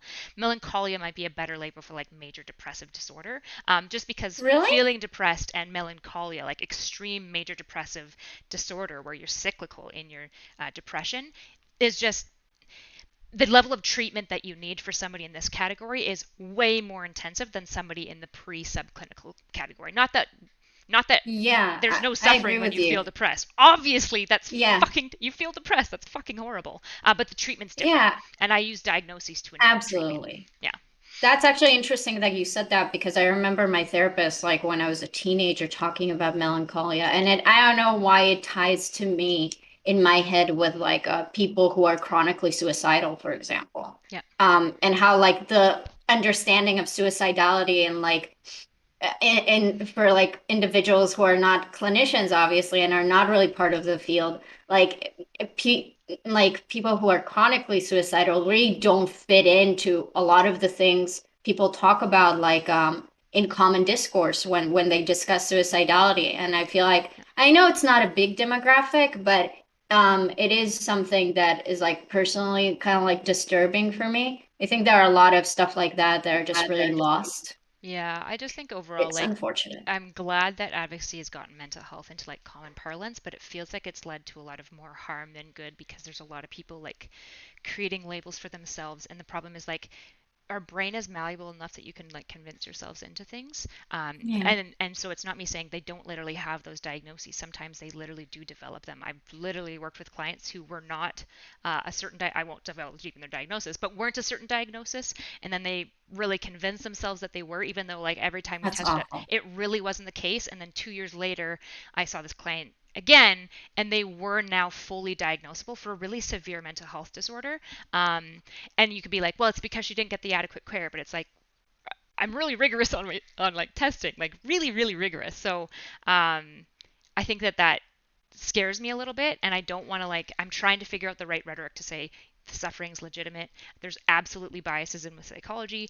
I will be the first to talk to you about major flaws and problems within like academic psychology, but we probably need to protect these clinical labels as well for a reason, right? Yeah, Yeah. I mean it's pretty bad. Like with all awareness is great and stuff, but it kind of feels like awareness is at this point where it's more like the terms are used to create certain narratives rather than actually fixing problems. Even if someone were to answer certain criteria of an abusive person, I don't think that necessarily necessitates like their total ostracization and like banishment from society. I think if someone is an abuser, we need to then come together as a community to help reform them if it's possible, and if not, then we have other tools of dealing with it. Right. But I think, you talked about social media a lot, and it's really something that I think about a lot, about how, on the internet, there's like call outs, and this person is toxic, and this person's abuser, and this person manipulated this other person.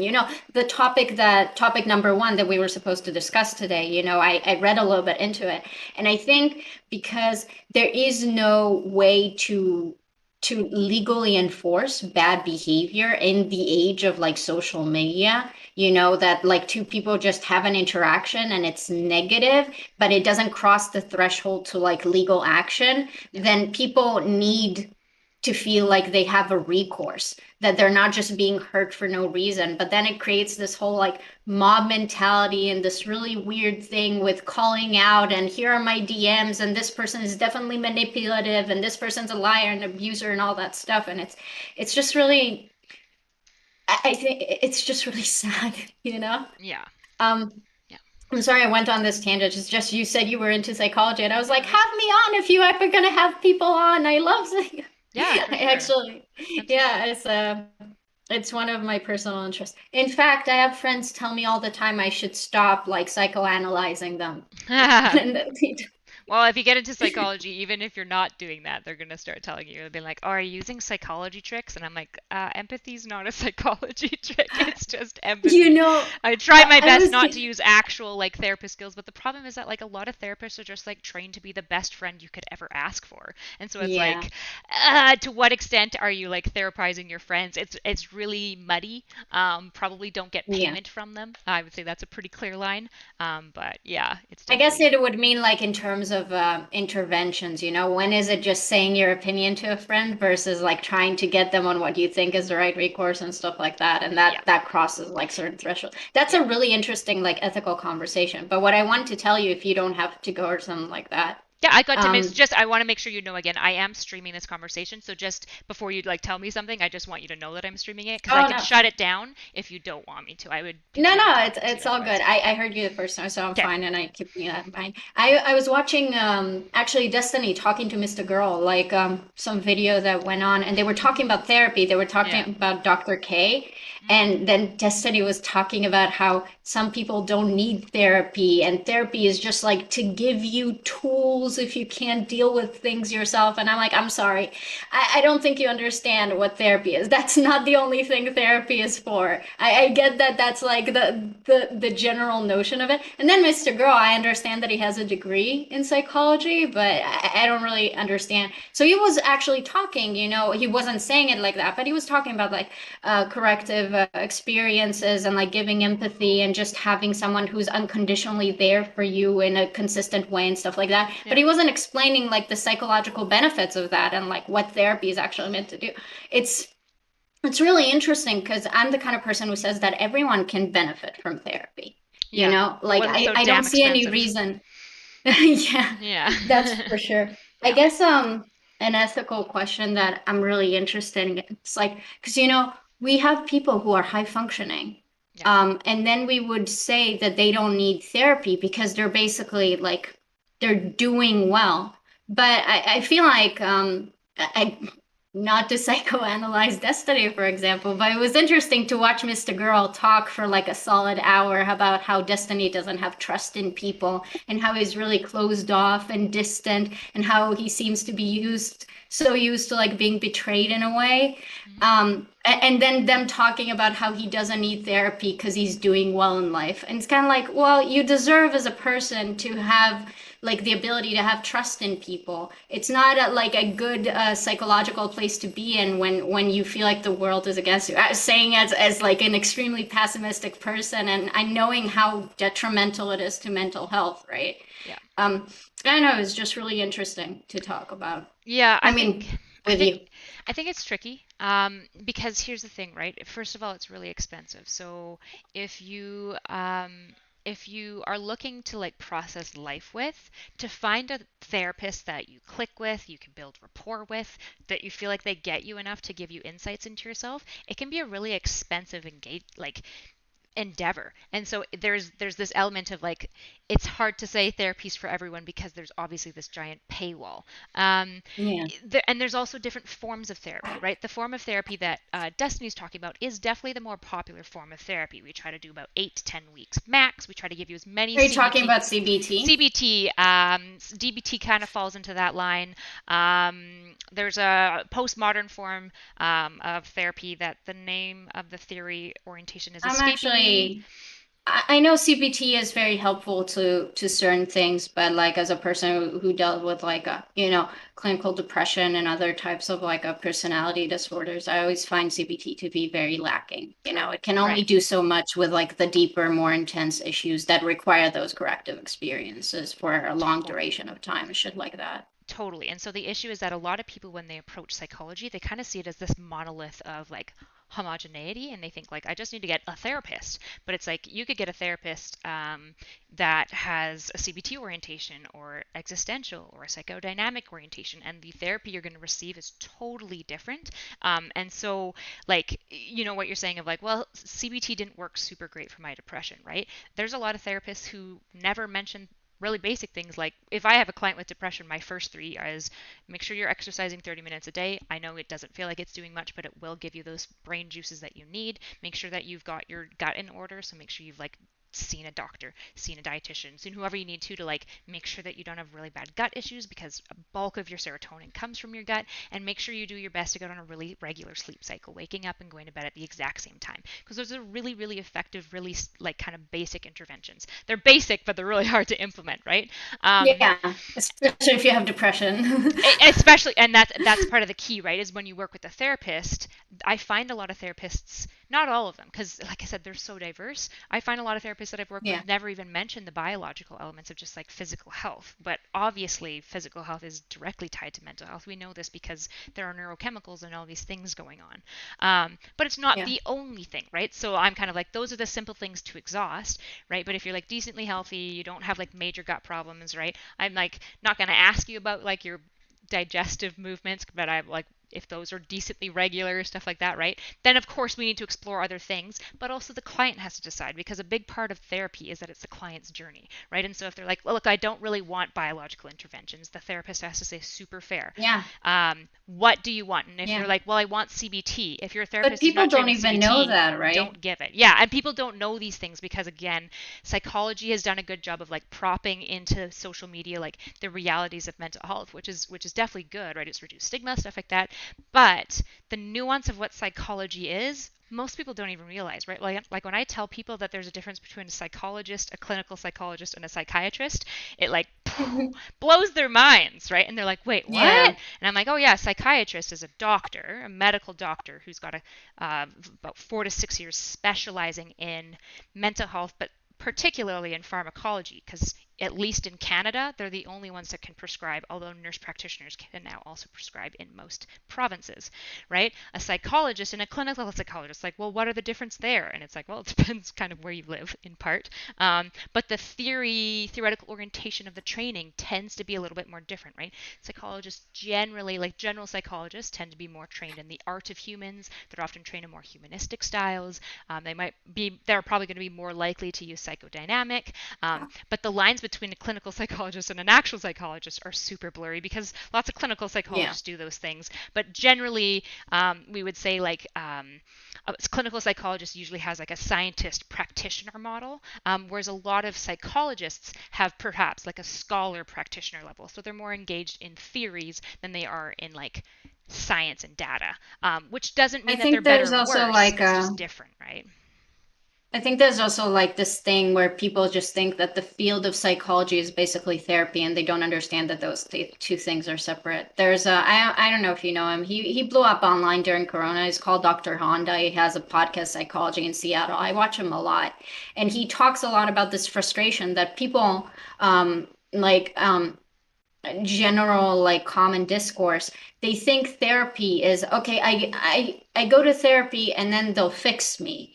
But and he's so frustrated and he's like, no, you don't go to your general practitioner and he asks you what's wrong and then you just go, I don't know. Like you have to point at a thing. You have to decide what you want, and then the therapist can help you with that. You know, you need to decide your goals and do that. And people don't really understand it. So, you know, they come to therapy and then and then it takes like 4 sessions to figure out what even you want to work on and like to make the I don't remember how it's called, but you know, the contract between like therapist and like a patient, you know, that thing where you set up goals at the beginning because it helps like outcomes better if you orient it. I don't remember how it's called. I took a few psychology classes like in an intro level, so I remember it was stated there. Yeah. And another thing that's really interesting is that um, he talks about it too. You know, if you're a psychologist and you're trained in CBT, but then you have a client that comes to you and they have BPD, for example, it's kind of weird that like you wouldn't change the treatment model. It Right. sounds like it's completely inadequate care. And like Dr. Honda gives this example, it's like you go to a surgeon and you tell them, I have gut like bacteria. And then they're like, okay, I'm going to perform surgery on you to remove it when you can just give them a pill with antibiotics that would fix it. Right. Because that's all a surgeon knows how to do. They will operate even though it's not appropriate, right? So it's kind of interesting how clinicians are trained in certain fields, but then they don't have like either the willingness or the ability to change the treatment model based on like the patient. I think that's very like personally, I haven't really experienced difficulties with that because I mostly did psychodynamic, and then my last round I did I wanted to do EMDR. Hmm. But the psychologist that I met with, she was like, I don't think the issues that you're telling me about would be inappropriate with the MDR. So let's just do some CBT. Let's go to like try to find you a group with GBT and stuff like that. So the treatment model changed, you know. I Yeah. wanted something. I'm actually interested in your perspective. I'm currently looking into getting a row DBT. I don't know if you know much about it, but if you Row do, I would love to. DBT. I don't think Yeah, I've so heard of it. radical openness DBT. It's Radical I feminist DBT. radical openness DBT, not Openness. Okay, I feminist. was like feminist. I don't know how they're gonna bring that in. No, Radically no. open. Okay. Let me see. Yeah, I've never heard of it. yeah. So, Apparently, it's pretty niche. I haven't heard of it either. I just found from my very limited experience with DBT is that I don't know. I feel like I'm kind of past that. It feels like a lot of my issues are more because I have a borderline diagnosis oh, actually. So okay. Okay, I see what it is. So so it's an DBT is really good for like impulse control, particularly, and like exactly, stabilizing. But if you're already overly controlled, this is the approach. I haven't seen exactly. any data on it, so I definitely like couldn't comment on the. I've never even heard of it, so I Oh, can for look up sure. data about it. Like at some point, I probably will, just because I like to like know what's out there. So I the just think it's yeah, really interesting. it is an Um, interesting idea for sure. Yeah. yeah. I'm a bit anxious about it because you know, when they say about who's it meant to, then you know DBT is very classic for borderline.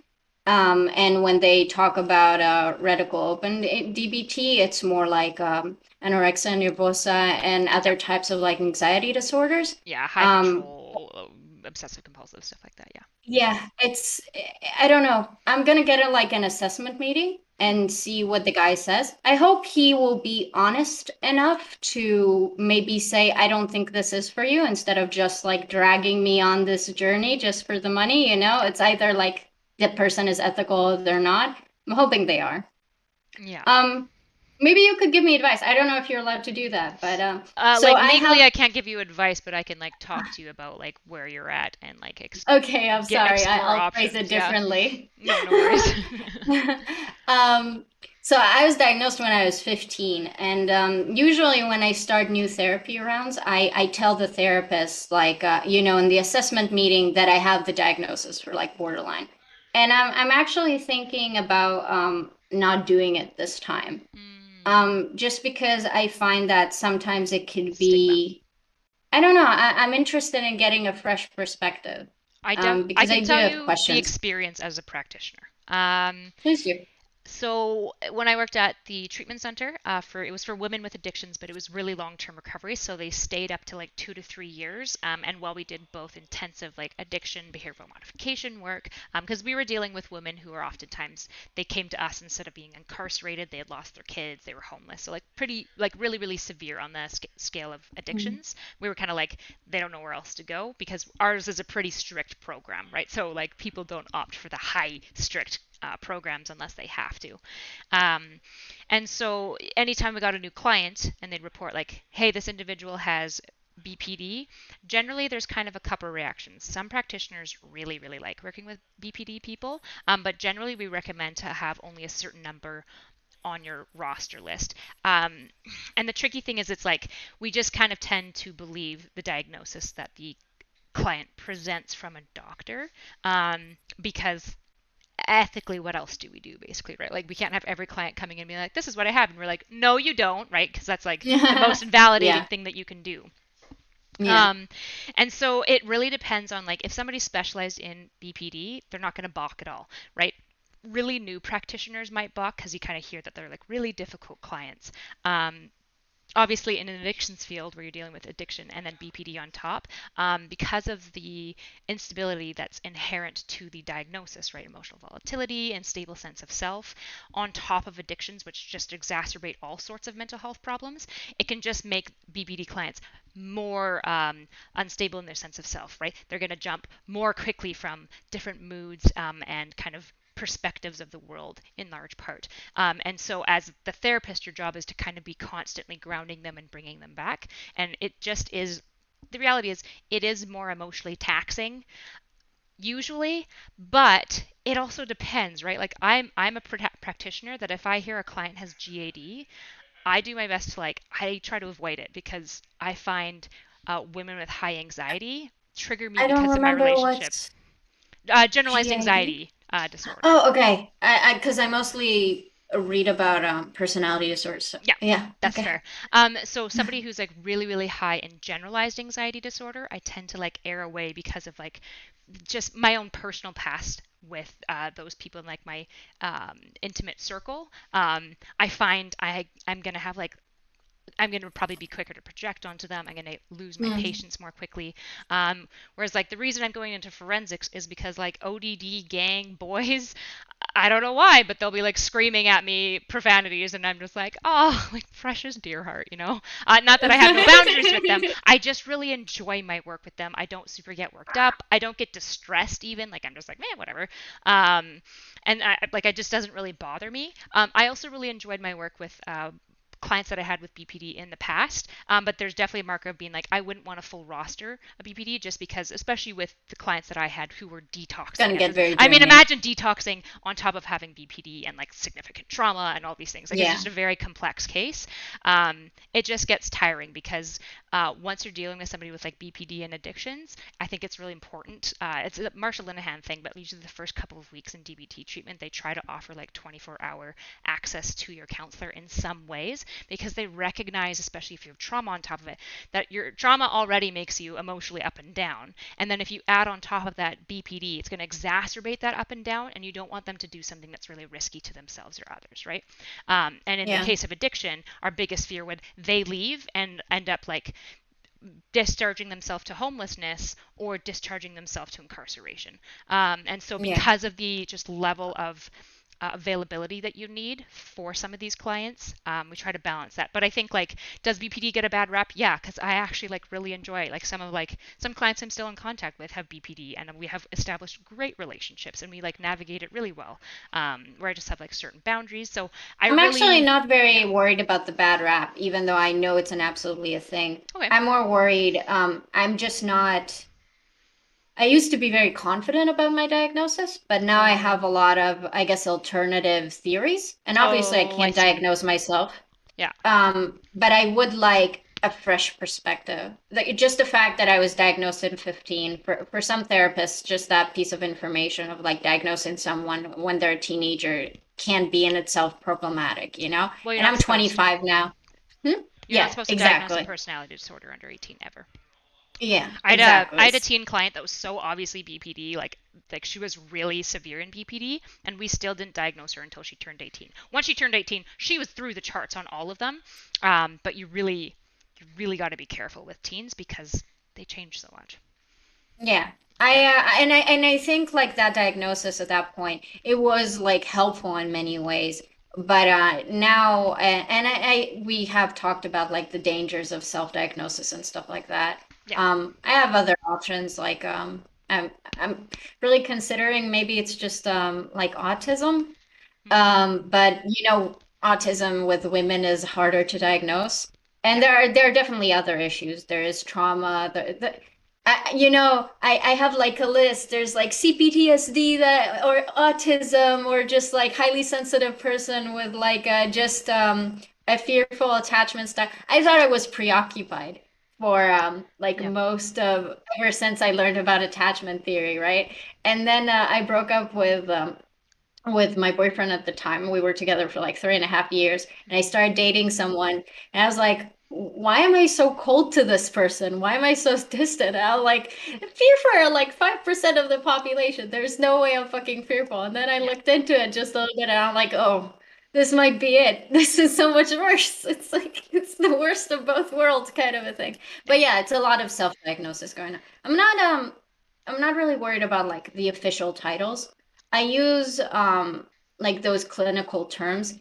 For me, it's more like because I have been to therapy often and I do introspect a lot, whatever those clinical terms have in terms of like coping mechanisms or ways to conceptualize oneself that will be helpful to me, that would give me new things that I don't, because I went through the BPD thing. I have like deconstructed it. I did the work. I was in therapy for a very long time and all that stuff. And obviously there, but I want new tools, you know? So I'm less occupied about like finding a new diagnosis and more like if reading about CPTSD in some way like unlocks new ways of thinking that are healthier for me, then it doesn't really matter what I have. It's more like just more information that I Yeah. can use to like better myself. I think that's valuable. Right, because your goal is saying, I just want to be better. I want to be happier, right? I want to be less depressed all the time, right? I don't want these certain problems that are affecting me.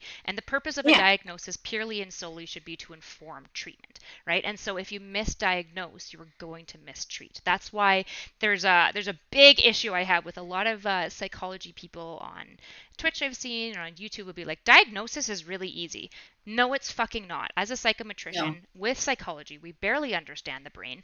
And the gap between are you just an asshole or are you like antisocial, right? Are you traumatized or do you have, because PTSD in young children as they if they never get treated and become older can sometimes look like autism in like rigid behaviors and like social awkwardness, right? So it's like actually outlining what is going on is very complicated. Very complicated. The reason I took my psychometry post grad degree was because every clinical psychologist I had practicum with and worked with was like, we are absolutely not trained enough in diagnosis because it's so complex and you have to be on top of your research to do it well. Because, like you said, CPTSD, that's not actually a diagnosis in the DSM 5.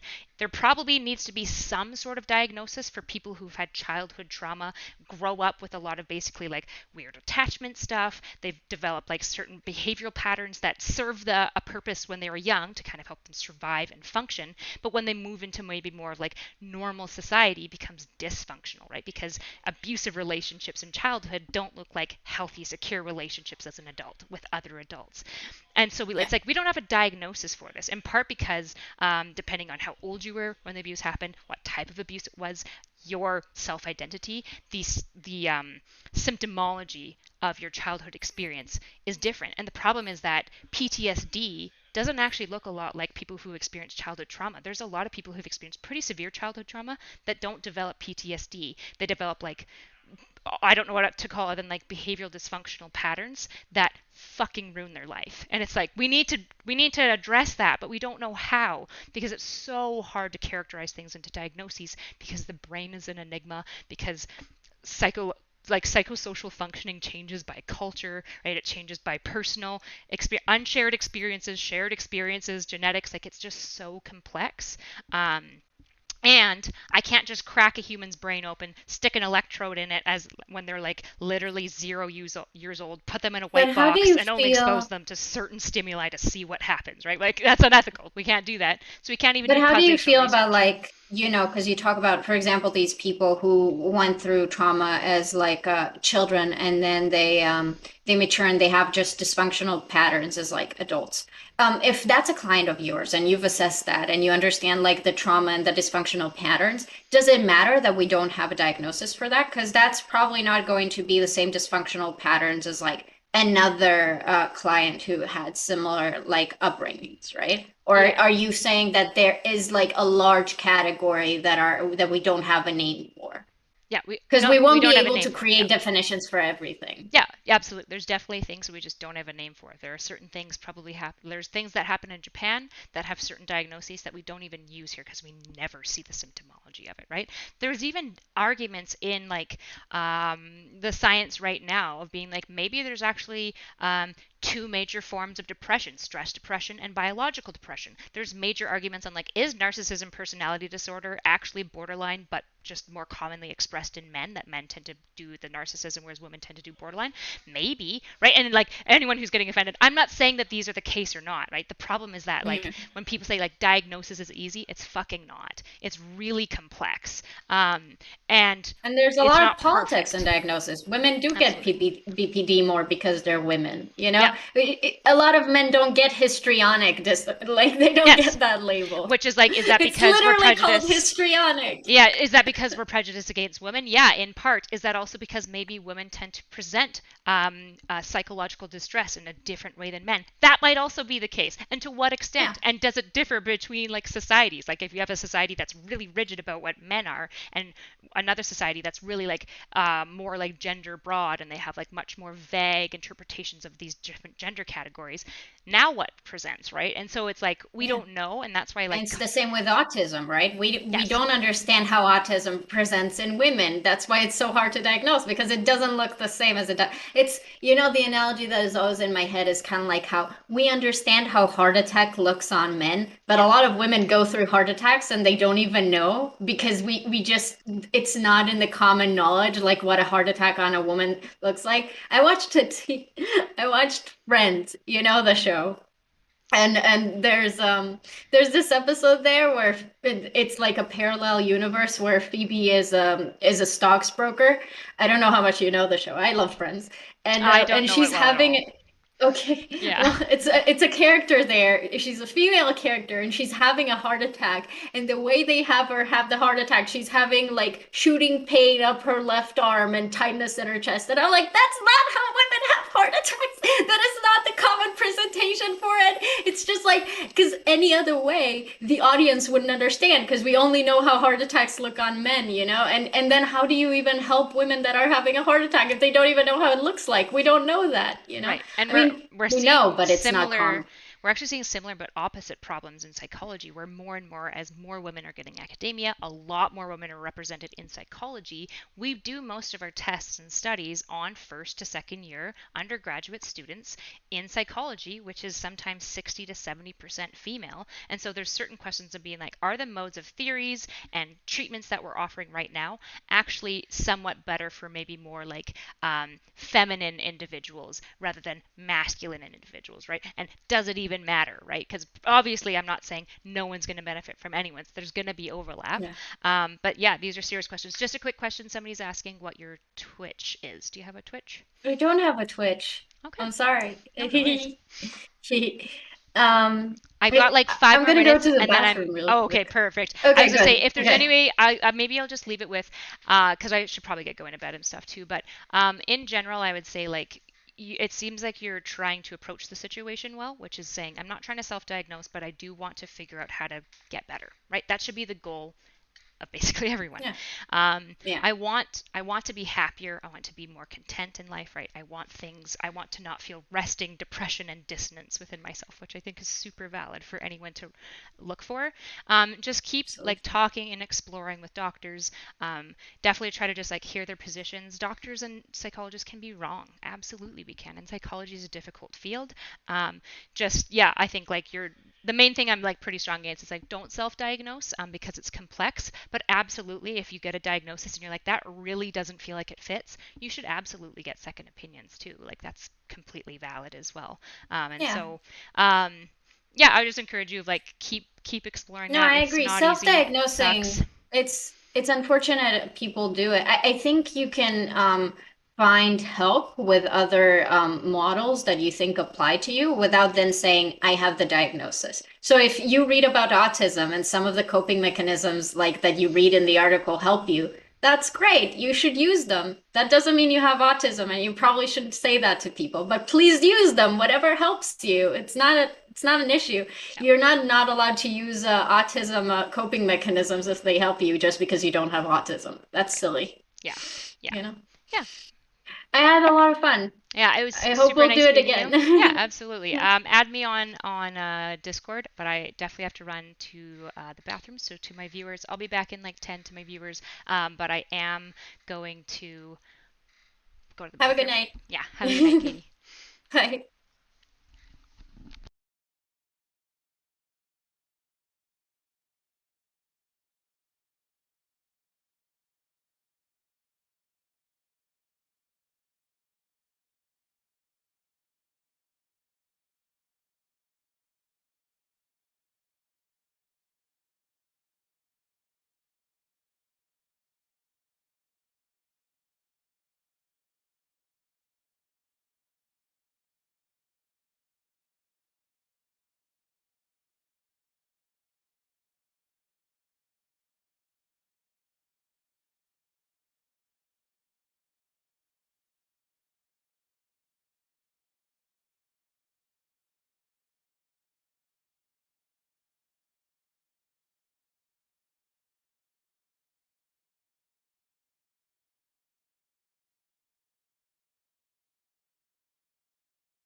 Okay.